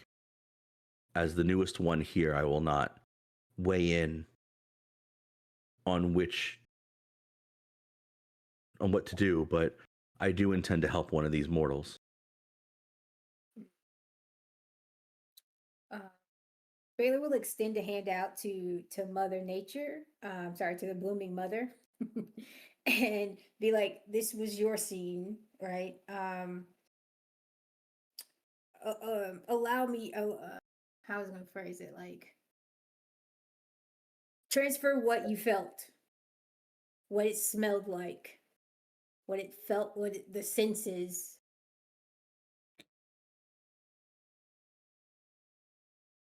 She kind of does one better, because this is what we do here. We have to one up each other, and she kind of flowers bloom, but they smell like rotting corpses. And there are flowers that smell like this. So, and she kind of instills this sense of fear of running from something that isn't physically there. You also, as she transfers this, Baylor, you start to hear this and it's like this shaking of like quills. Think like quills off the back of like a porcupine, or quills that like shake in the wind, but you can hear them and feel them. And as unnatural as it feels, it almost feels like you can feel them brush across your skin.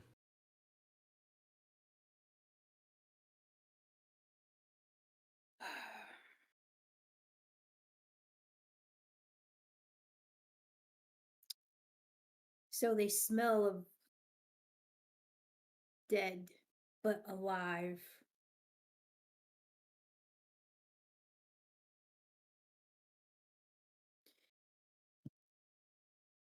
I will call forth a hunt. I will spread the word amongst the beast, amongst the followers.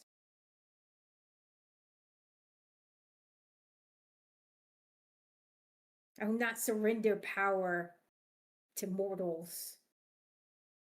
This is our side. We will handle it.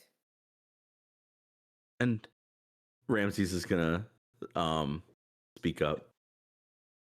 And when you fail, can we try my direction? Fuck off. That's to Blue's direction. I would rather if we all work together, as it were to say. To Blue, that one is what, the god of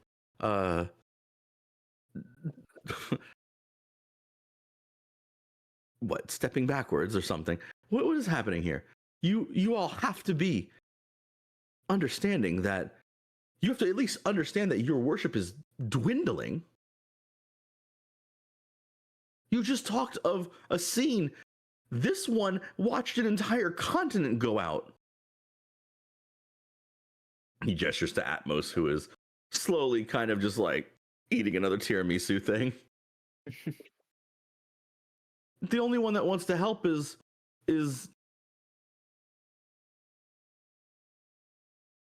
Drakkar. what are you, the god of the forge? Forge. War. War.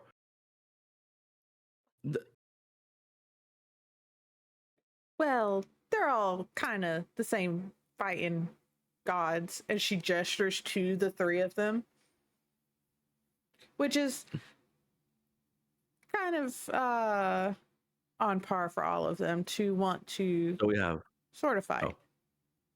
So we have helpful, not helpful, and neutral. He points to each of you and says, I see. I understand now. I am going to start my ritual. And I'm going to hope that somebody joins me. I have to go talk to Cresticle and Crimson. Mr. Socks, could you please help me get back to the Temple of All? I have to at least try to talk to Crimson. And Mr. Socks kind of jumps down and says, yeah, that was kind of the deal. Tablu, are you coming? And Tablu's kind of looking around at everything, and you all are so tall compared to him, mind you. These mortals are like small compared to each of you. And Tablu kind of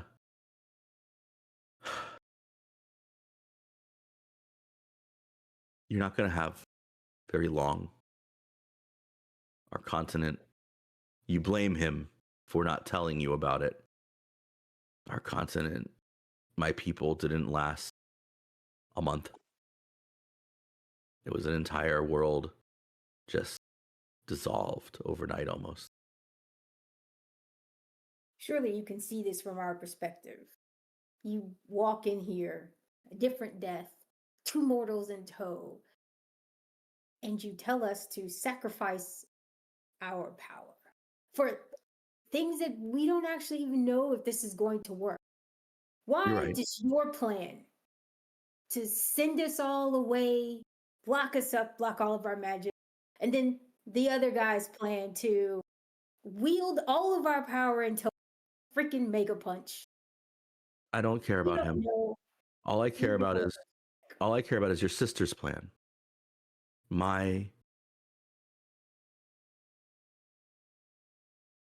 The temple I lived at.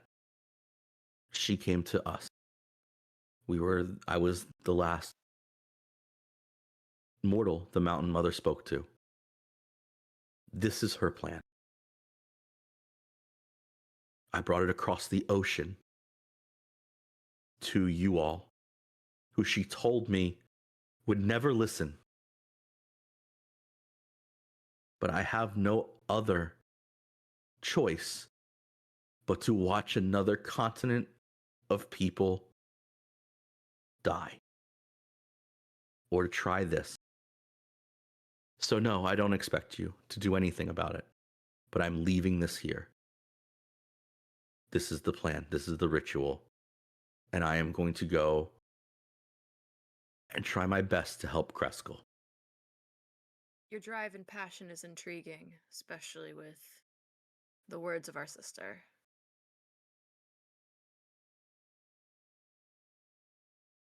Do we just stay bound away forever? I don't know. I don't know how long. I don't know how anything works. I am just a mortal. I am just here to see your world flourish if it can. And I would do what I can to bring you back. But I am not Ramses. He is a prodigy of magic and primordial feeling, and everything that you would want in a follower is right there. And he gestures to Ramses, who, if you look at him, it would look like you were seeing a beacon of what magic is. He is literally the prodigy. And Tablu is standing next to him, very dim. And he would just say, I can only give what I can. But as long as I'm alive, I will look for a way to bring you all back.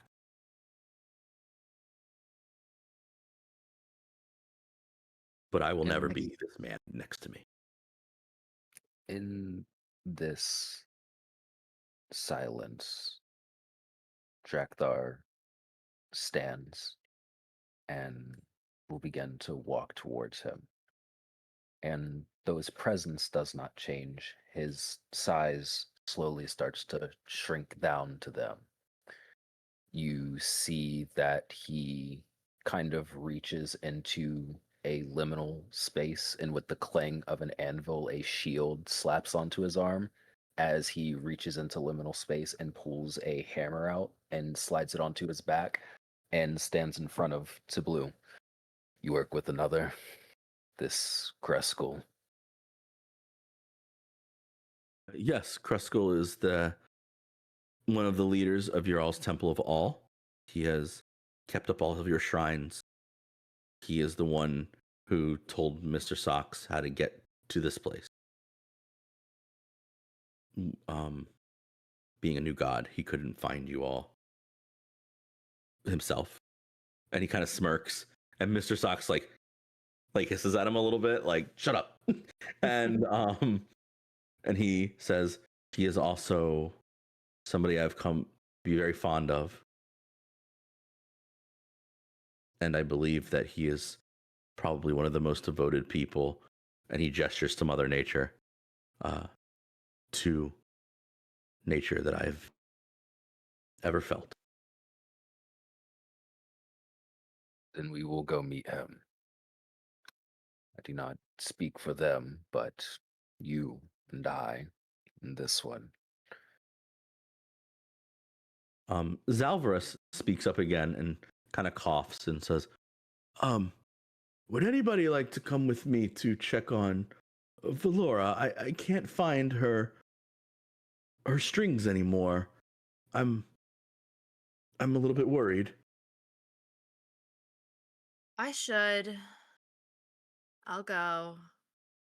Man, I swear to God, she better just be off being moody somewhere. That will make for an interesting story later on. But she will move over to where Drakthar is with Tablu, and she'll do the size thing. It's like,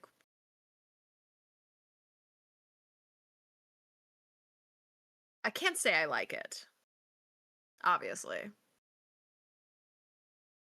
but your candor is refreshing, and I believe your passion. And she'll like nod at Drakthar and says, and he's a good judge of character. So she'll tap to Blue kind of like in the middle of his forehead. And just he'll just feel warm and reinvigorated, so that way he doesn't feel hopeless, but that there's drive and passion to to see this through however it goes through. Ramses would scoff a little bit at all of it, but also like smile at Tablu and like nod at him like good job. You know what I mean? Because they're friends. Like they are friends. Like they are, like you can feel the best friend energy between the two of them. And then Ramses is going to do something a little bit more. He's going to like take a step to the side and gesture to Baylor and say, "You've mentioned you're going to go on a hunt. You're calling for one. Are you going yourself, or are you cowering in your seat still?"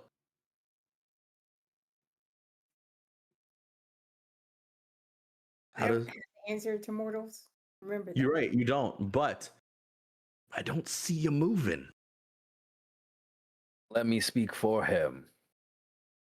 Will you show more cowardice today, Baylor? Says the person who's about to go sacrifice himself for something we haven't even into. How about you allow me to accompany you on a hunt? Then we can both see. You? I don't trust you. I don't trust you. Great. Then you can go with somebody else. Your hunt's gonna go poorly. You should take the most powerful the most powerful tool in your possession, and that is me. Oh, you're now in my possession.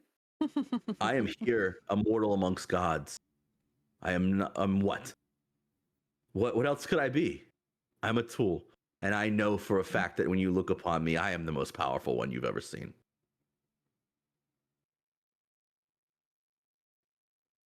I will not agree. But I have He smiles. Like the biggest, like Zach Morris shit-eating smile there ever was on this man's face.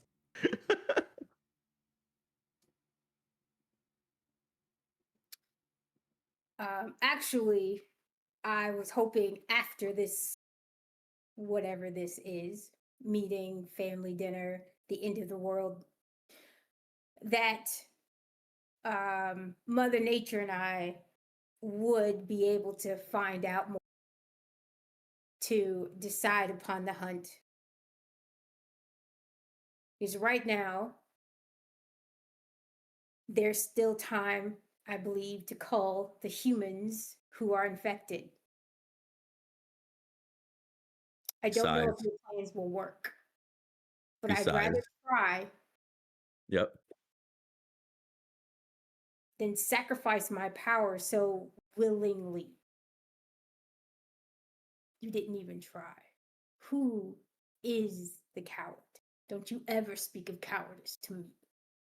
I'm a god of war, and that includes strategy. It also Would you challenge Ferox? Would you challenge Ferox?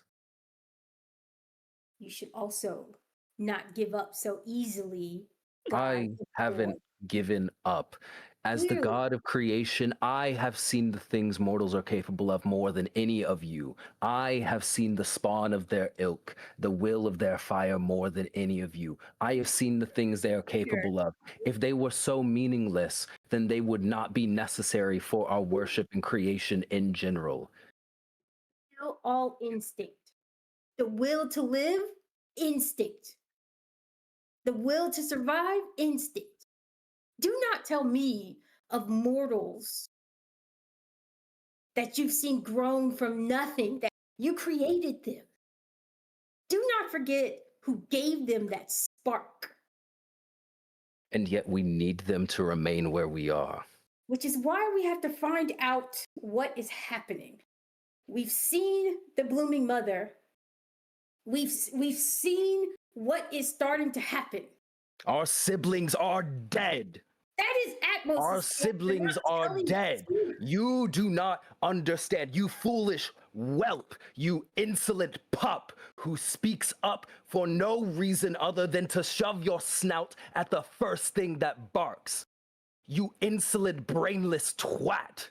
You are nothing but bark. You raise your fangs at things that are weaker than you and only weaker than you. All you do is hunt things that are never a challenge. You speak of the thrill of the hunt, but could not even come from my own neck. Do not speak to me of instinct, you weak, insolent pup. You could not take Atmos, you could not take Miravel, you could not take the Blooming Mother, you could not find Elthana if she wanted to be gone. Valora's dagger could reach your neck faster than she ever could. Do not speak to me of the thrill of the hunt. Because if there's one who revels in battle, it is me. Then come, stand, Baelor, stand. Fuck. Fantastic. First of all, clap, clap, clap, clap. Had to give it to him. Oof. Baylor, go ahead. Popcorn. Absolutely, the whole time. She's gotten it for she's gotten it for Tableau. She's gotten it for Ramses. Like I will say, every single time Atmos is mentioned, he's like, come on, hey, like he's like, stop talking about me. Like, oh, every time he's mentioned, Althana throws popcorn at him. During that whole time of just watching it back and forth. Jesus. Also, just again, we're good. Yeah. No. Wonderful job to both of you. Baylor, by all means. Right. Mother Nature. Blooming Mother. I'm gonna work on that. No. They both work. They both work. Will you come with me, right, to find out the information, to send out your vine, to find the people, the humans who smell of death but are still alive? Or do you agree with sealing away our power, giving our power to a... Where do you stand? Having been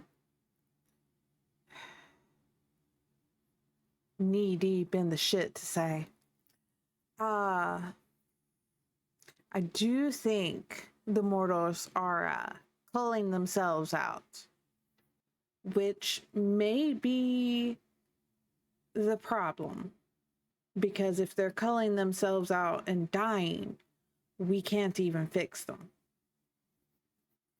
Is there dying because of this Boundless? That is the problem. That is the root. So then I don't like the idea of doing nothing. We have to find it, and I don't think it wants to be found yet.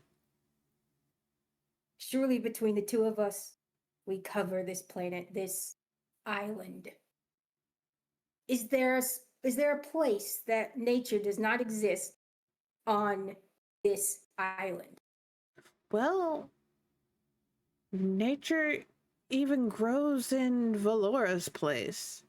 So I don't think there's a place that I'm not. Because there's not a place on this island that there is no beast whatsoever, no humanoid. Surely, between the two of us, we can find something. our current priority should really be keeping it out of, and she's going to gesture around them, out of this area, I think. But we can look for it. I don't necessarily want to be in the same room as the root ball of it all. Then we are in agreement.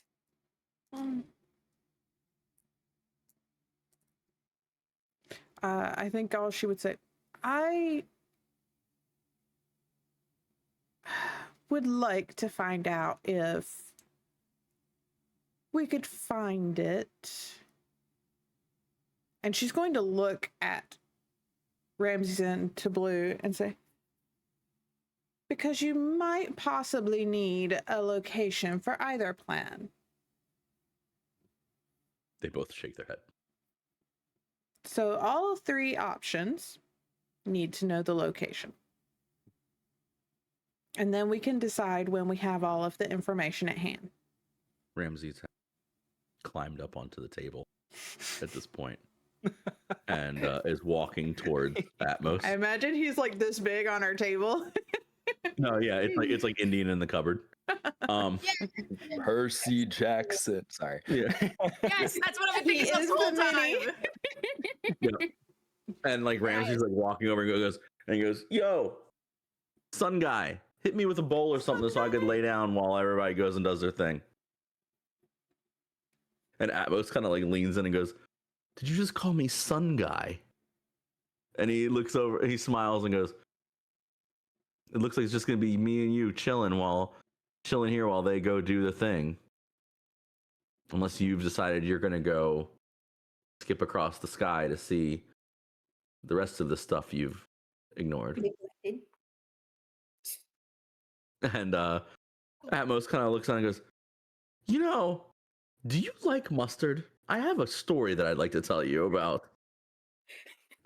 And Ramses goes, I love condiments. And like lays back into the bowl. I like this one a little bit. He's kind of feisty. It is entertaining. The blue laughs and goes, Ramses is something. He always has been. A ghost pepper? That is. She like Sorry, I don't- burrows some ghost peppers. Oh, I'm sorry, I've never seen. I didn't eat a lot of. My temple was very minimalist when it came to our food. I haven't tried a lot of things. Well, when you go to see my favorite follower, this is a delicacy. Okay. That's terrifying. So, are we all in agreement as far as the scene goes that Althana is going to go with Salvarus to check on her sister Valora. and Valora, yes.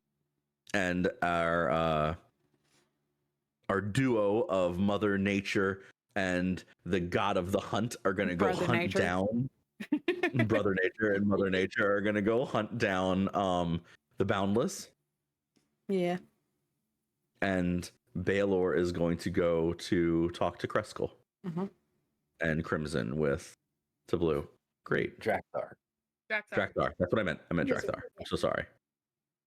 So I did like a thing where Baylor's not I did the thing where I read the name as I said the other one.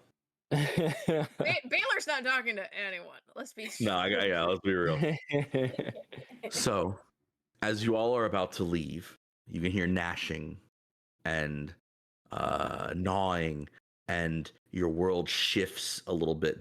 This behind the scenes place shakes slightly, and there's this smell of wet animal or something that is wrong. It smells. For those who don't know it's wet animal, it smells kind of like sewage. Even it kind of just begins to pull through, and you can hear it's as it like. And like you hear like little scratches all around it, and it sounds like thousands of them all at once take over the air, and you see a light begin to and like open up as this piece of this nether realm space that you're in begins to tear open and rip, and the smell gets worse, and rats begin to fall out of it in like the droves, and you see some of them stand up and look around, and they hold their hands out and go, it's here, Father, it's here. And you watch as a larger one rolls out and falls into the Skeda's arms, and this tall, your size rat is being held up by thousands of other rats in Skeda, and he looks over and goes, "Brothers and sisters, I found you. Darling. I didn't." And it slicks its hair back, like it licks its hand and pulls its hair back as best as it can. And he goes, I have gnawed through existence for months. I did not know I would find a way back here. The other continent is dead. We have a problem. And this is the Underfather who has found his way here, the king of the Skeda, the god of the Skeda. Look who showed up to tell us that shit was going sideways against a barn on his continent. And she looks at Atmos. I came as quick as I could. I did. We fought. I tried to gnaw away at the roots of the tree, and then he starts to cry a little bit, and he says, I sacrificed 1 million of my people, and it wouldn't die. And he looks over and goes, but we are warriors, so we ate our way here to find you. Ferox died. He was choked to death in the sky by a tree.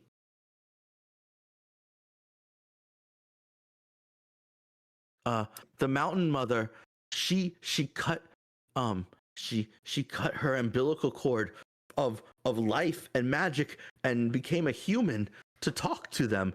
And he looks over and sees to Blue, to talk to that thing. And he points to Blue and he goes, kill that thing. He helped. He helped it. Helped. They are here to help. Yes, he wants to kill all of us. Correct. Yes. See? Yes, correct. And he points to Baylor. Yeah, see, correct. No. Kill it. Who planted the tree? Do you know? It couldn't have just suddenly appeared out of nowhere. No, it was just there one morning. I don't like the morning. But brother, he is that one is saying this is our sister.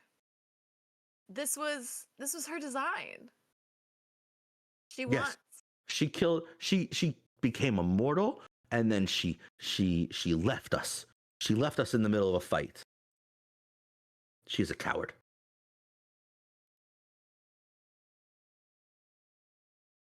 She left, or did the mortal kill her? No, I don't know. He came to me with some plan about we having to get together with others, and I could get them across the sea. And then you'd see Mr. Socks like look over the edge of the thing, and he'd look over and go, and like they both like hiss at each other for a second, and he goes, and the Skeda Underfather goes, and that one did kill one. He killed our brother and took his place. But that was a long time ago. It still happened. How? Looks at Atmos. How long ago? Atmos looks around and goes, Mr. Socks has been deaf for good thousands of years. It has to have been, what, like 5 family dinners, Mr. Socks? And Mr. Socks goes, I haven't had to cook yet.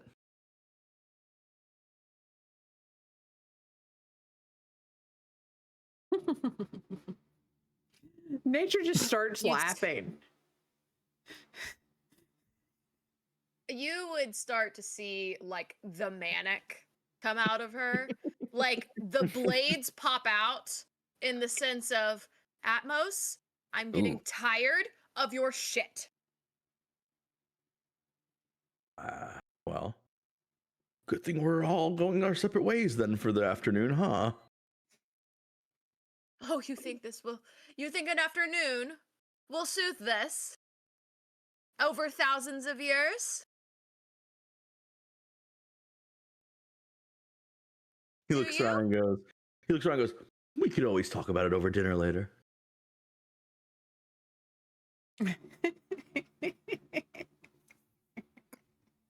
Oh, it's so quaint of you to think Oh, that somehow is going to soothe everything if we even get dinner later. Oh, But maybe there's a third world that we don't even know about, so that way you can triple dip amongst followers. and still be only as powerful as us. that's not a good conversation for right now. I assure you that we will have dinner. I'm cooking tonight. And he has like an apron on. You know what? Why don't we, you and Alvarez, go check on Valora, knock on her door, tell her turn the music down, tell her come out for some dinner. She's gonna turn. She's gonna like, Draxthar, you go say hello to my favorite follower. I'm telling you, try the peppers. Make that one try the peppers too, at least one. I She's will. gonna turn to Atmos. Like, you just stay here. I know, Don't I have do- to cook. I know, it's a barbecue. Don't do anything. You don't cook at the barbecues. That is his job. Gesturing at Drekthar. Baylor and I will go see if we can find more traces of this thing. Boundless? The Underfather goes, I know it's sent. I'll come with you. Fantastic. I adore your Like, little... Bailey's gonna turn at that. What'd you say? Baylor's gonna immediately turn at that. Like, you have the exact like scent. Yes, I fought it. Huh. Of all Darling. the gods that fought on the other continent, I lived. I ran. I ran hard. But I lived. Fantastic. I adore your little... And she gestures towards all the Sketa. They're just adorable. There's And now we're- like millions of them falling into this little place, like So many. little mice and stuff. We're gonna go see if we can find a trail. There doesn't seem to be one since they were in the orcs, and also my people. They are just all over. But we're gonna find them. They move like all of us. But it's, then it's not a facial. It's like how when we gnaw, we go through the fabrics and we move behind like through space. They do the same thing. They fold places and end up in a new spot. They can be in more than one place at once.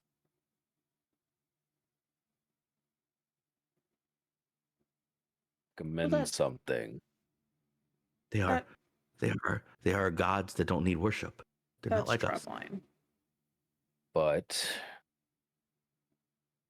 If they do not Elthana. need worship. Oh, go ahead. when you Yes, dear finish brother. checking on Valora, though they do not require worship, there is a pattern. You are the best one to find a sense of joy in people. And that sense of joy, as sickly sweet as it can be sometimes, is how we may be able to track them. Leave it to me. Welcome to the other side. Watch the Underfather looks over at all the mice and the Sketa warriors and these rat men looking things, and he goes, Sketa, my mortal, my people, I will spread you to this land, but first, take me with them. And they like Voltron up all across this god and become a piece of him. And they slowly start to gnaw their way through reality to follow wherever Baylor and Mother Nature goes. It It's is. creepy but cool. Yeah. It's so cool, but it's so weird. Yeah. Report, by the way, of the Skeda. Oh, warriors, hunters. The Skeda are warriors. Like they are going to do everything they can. They fought these things. They were Tooth and gnawing on the nail. basis of the tree and dying as they went. Like he could tell you story. The Underfather has stories of like each follower got one bite off before they died and became like twisted up things, and he was like, "Fine, go." Like just that millions of them trying to just get one root from the tree. God. All right. Okay. Atmos. That you can most touch looks the over. grill. Yeah, You can touch the I told grill. you I'm gonna cook. I'm gonna watch this mortal because he's talking about killing all of us or something. But he's gonna stay here with me, I guess, and y'all are gonna go to the realm, and I will make sure the sun moves across the sky for you. Or should I leave it daylight for the time being? What would be easiest? I don't know, warning us a month ago. Yeah. We have rules, you know. We don't like to talk about the other side. Yeah. And now for every time that Atmos moves, he's gonna have wet socks. Ugh.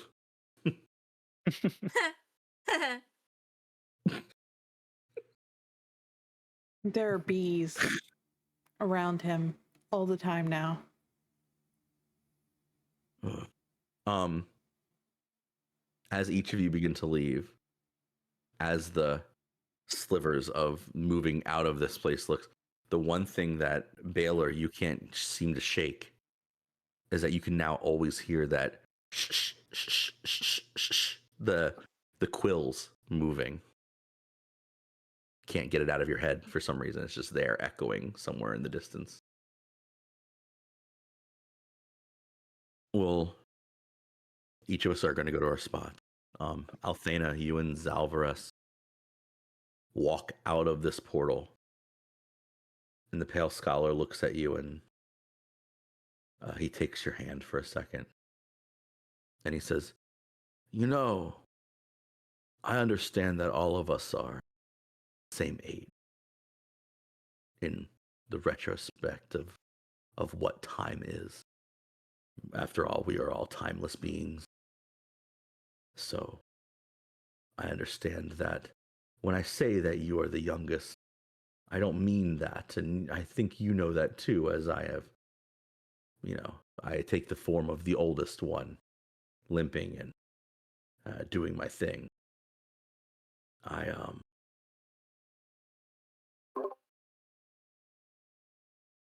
know where all of our threads lead. I can never really see the ends of of each of us. We are all timeless, like we said in my book. It doesn't show ends for any of us, so I can't really tell you our futures. I've always had a feeling of destiny, though. So when I tell you, as we move forward here, not to be afraid, I do truly mean that.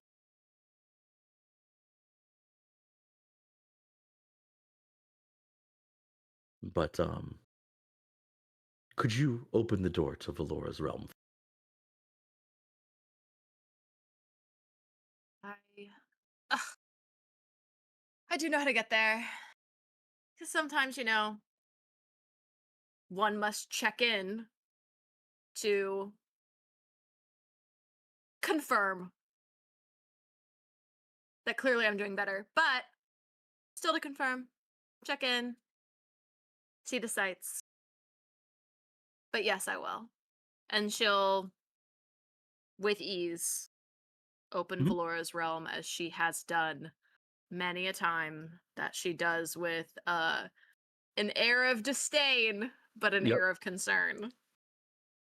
As you open the door, you are used to it being cold. You're used to being dark. Used to being a little bit dank too, which is like something that you never really speak about, but it's like that like feeling of being in like a basement where you're like, oh yeah, okay, there's like some water in the air, kind of. This is probably mold. I hate this. But there's heat. It pushes against your face. It's dark, like pitch black, but there is heat here, and you can feel it like pushing against your what would be skin if you had it permanently. And you watch as Zalvarez goes, yes, I see. And he steps through the doorway. As you are to step through the doorway, you can hear clangs, you can hear the packing of punches against meat, and you can feel the slipping of swords and daggers into different things. And you would realize that there is a small war going on, a battle. This is, as far as you can tell, thousands of goblins and ogres just trying to kill as many of these elves as possible, and taking delight in the middle of all of it. Amongst them is a large statue of Valora that you know so well, because this is where her assassin clan presides. And you can just hear the ogres roaring and yelling, bring more this way. We have cauldrons over here. It is time. The feast is here. It is good, brothers. It is good. And if the goblins can't find their mark, they begin to turn on each other. Some of the goblins are beginning to fight each other at this point. And you can hear, as it does, you would turn and see that as you start to hear the shh, shh, shh, shh, shh of these large quills, you can hear what sounds interesting, like a voice you recognize, and you can't quite place it at first. It sounds old. It's hard. But if you give me a knowledge roll, and it is a little bit higher on hope, I'll give it to you. I don't know how you always pick the stat. That is one of, if not the lowest, every single time. Well, you know what? Hey, wait. If you would like to use instinct instead for perception, I'll do that. If you insist. Okay.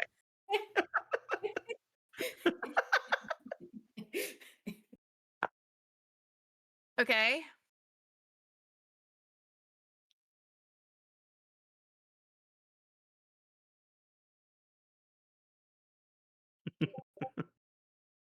Math, right?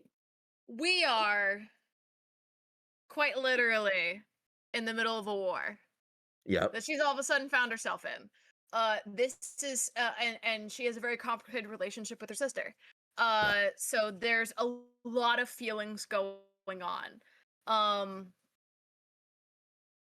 So I'd love to tag on my experience of In Love and War. Yeah. So that is a 15 on hope. Okay. It's on hope. Mm-hmm. You just listened to him speak. And although he was a little shit in that room and kind of this young, you can hear a deeper, a more weathered version of what Ramsey's voice sounds like. And it sounds like whispers that become this deeper drumming thing through all of it. And as you turn, you hear him say, I know that I am not alone in on this. And as he says that, he says, please allow me to just open this once. I need just a moment. And as he says it, you see the pale scholar's face, his eyes like rip out in smoke, and his face peels away from his body and it disappears. And his body falls over and slumps. And as far as you can tell, the Pale Father Salvarus is next to you, dead. His face is now torn through, and it is this large constellation that is slowly peeling through this opening. And you can see this man standing in a temple somewhere that you don't recognize. It's interesting because you know all the places of worship. You've thrown parties in them on Sal'Terra, but you do not recognize this temple. All you know is that you see a lot of sand, and you see a cat, this large thing, looking down on you, and he's yelling, I can take it again. And you see a small, what looks like the doors open in the distance, and a small billy goat man walk through them, and you can just scream, and he just screams in front of you. This is Ramses, older, holding a crystal, and he just screams, I just need you for just but a moment.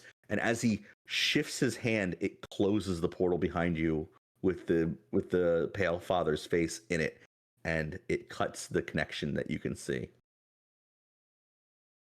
And it closes, and it leaves his body slumped next to you.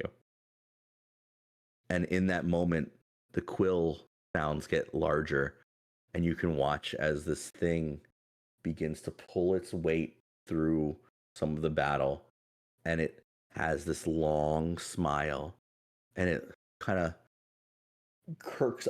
When I say kirk, I mean it almost looks like how a chicken moves, or like where its head stays in place and its body moves. Its body goes to the side, and then its head moves to another spot, and it begins to move almost over all of it, and it pushes forward this long smile, and it says, you're here very early. Are you looking for your sister? Unfortunately, I do think I know who you are. And I swear to God, if you don't fucking tell me where my sister is right now. Which god? Which god shall we swear to today? They're all not swearing to a god currently. And he his head kind of spins the wrong way backwards to look at all of them. He leaves his neck completely open to you as he does this. His head tilting backwards. He goes, look at all these mortals, just living their lives, godless, worshipless, fun. Each one of them, smile on their face, doing the thing they desire the most. Look at her. Look at her kin. And you watch as one of the elves double dip their daggers through one of the larger ogre's necks and rip out part of it. It's smiling, and you can see it would be like one of those car commercials where they're the water is hitting them, but this is blood and guts and everything Valora's kin is attuned to. And as they do this, she looks, and it almost looks like her ear begins to shift, and her hair begins to harden, and it's almost looking like she's petrifying herself as she goes. And she looks over, and she can't help herself. This is bloodlust. This is the most wonderful thing ever. The ogre is dead. The goblin in front of her is dead. She looks to her sister and immediately just shoves the dagger through her throat and begins to eat her lips off of her own face. And Ikaru just stands in front of you. His head shifts. His neck is still wide, and he looks back and hangs his head in front of you sideways, and he just says, so tell me, which god are we talking to? Which god are we talking to? You. We're worshiping you today. I mean, if we're asking questions, dear, what the fuck are you getting out of all of this? If you're causing our worship to ravel, you don't seem like someone who would do something for nothing. Its smile tapers as it moves. It leaves a tracer of the smile itself, cutting through reality. and as you say that, it ripples, and its smile kind of like ebbs, and you can hear the as all of its quills on its neck begin to shake. And he says, I saw pictures of you with her. Blood Rose. I found tons of your roses over there, wilted behind her followers' kills. You're wrong. I do it for nothing. I just want to see the outcome. I want to see what it's like to watch all of you die. Everything. A world voidless, like the place I was born. And then I'll move on to the next one. Until I can find my father. Kill him. But for now, I'm just going to walk forward and make sure each one of you feels what it's like to not have the worship you need. Because then maybe you'll come for me and I won't have to hunt you down. And he looks down at the Pale Scholar, and the Pale Scholar's eyes begin to come back to his head. It rolls in, and he smiles, and he says, Your sister is fallen. And this one is not strong enough to stop me yet either. And it lurches down, and like a dog ripping out somebody's neck, immediately clatches on, and its quills come outwards really big, and it would leave you the choice to strike on him or to move.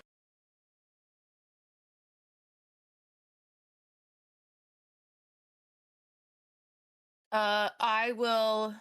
Can I take my whip and try and move his body out of the way before he can gnash his throat instead of striking on Ikaru? I think that Ikaru might be faster than you in this moment because he got the drop on that.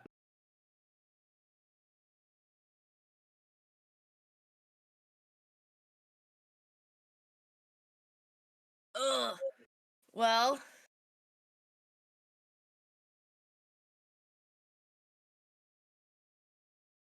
Literally just admitted to killing her sister. I can't imagine that she wouldn't try. Please roll a hit. Advantage. Okay. It's currently doing something.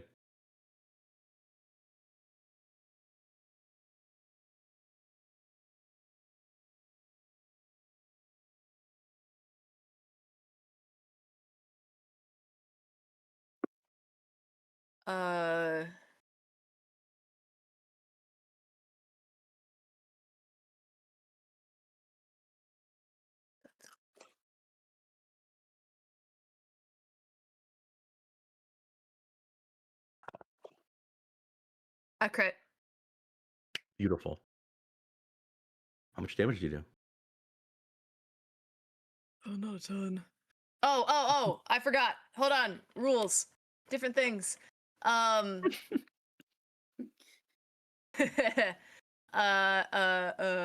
is 29 with the whip. Okay. 5d4 plus 9.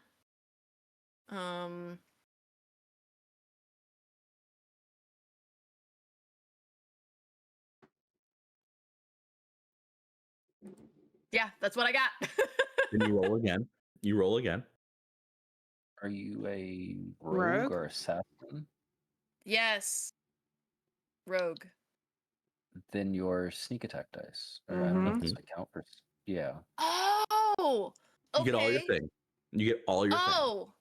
Ha! You had advantage to hit. Okay. So you have all your things. Okay. So I'm like, I don't know.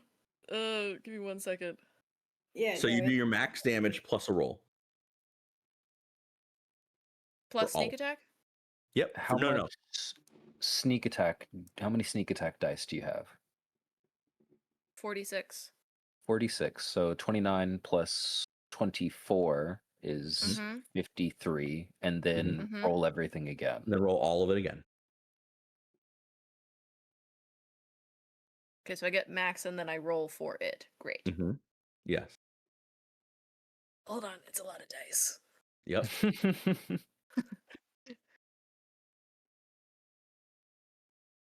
I was wondering where all these insane numbers came from. Okay. Kill him, kill him, kill. Ends the show. This is a great episode. Episode 2.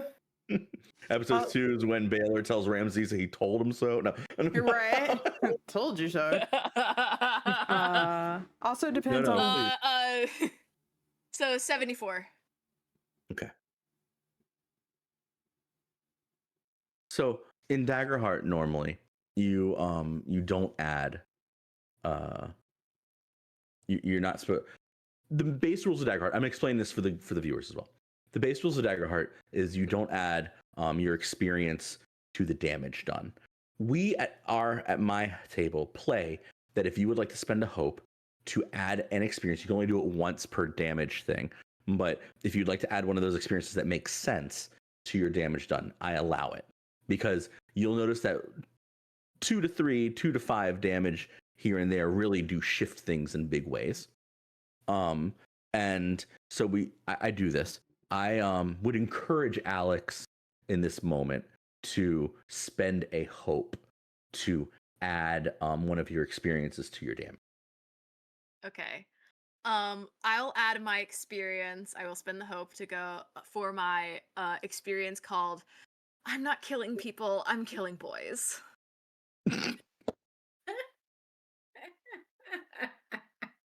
Very good. And that means you'll do 76 damage? It will. Great. 75. At 75, that means you do 2 HP to it. As this, you lash into this thing, and it shakes a little bit more. And there's a moment where you think, shit, you can see this black substance begin to rip out of its neck where its blood should be. And it pulls away at some of the skin, at some of the essence of what the Pale Scholar is. And as it does that, you think it's going to flee. And then the back of it begins to rear and flood, and you realize that it is around you like a trapdoor spider coming out of its nest as the whole thing collapses in on you. The darkness overtakes what you're doing, and we can end our episode there. As Althena is scooped by the back of what is Ikaru's body. I don't like it. And I will see you all next time. Thank you for being here. Nobody's answered what incarnation is an Ikaru yet.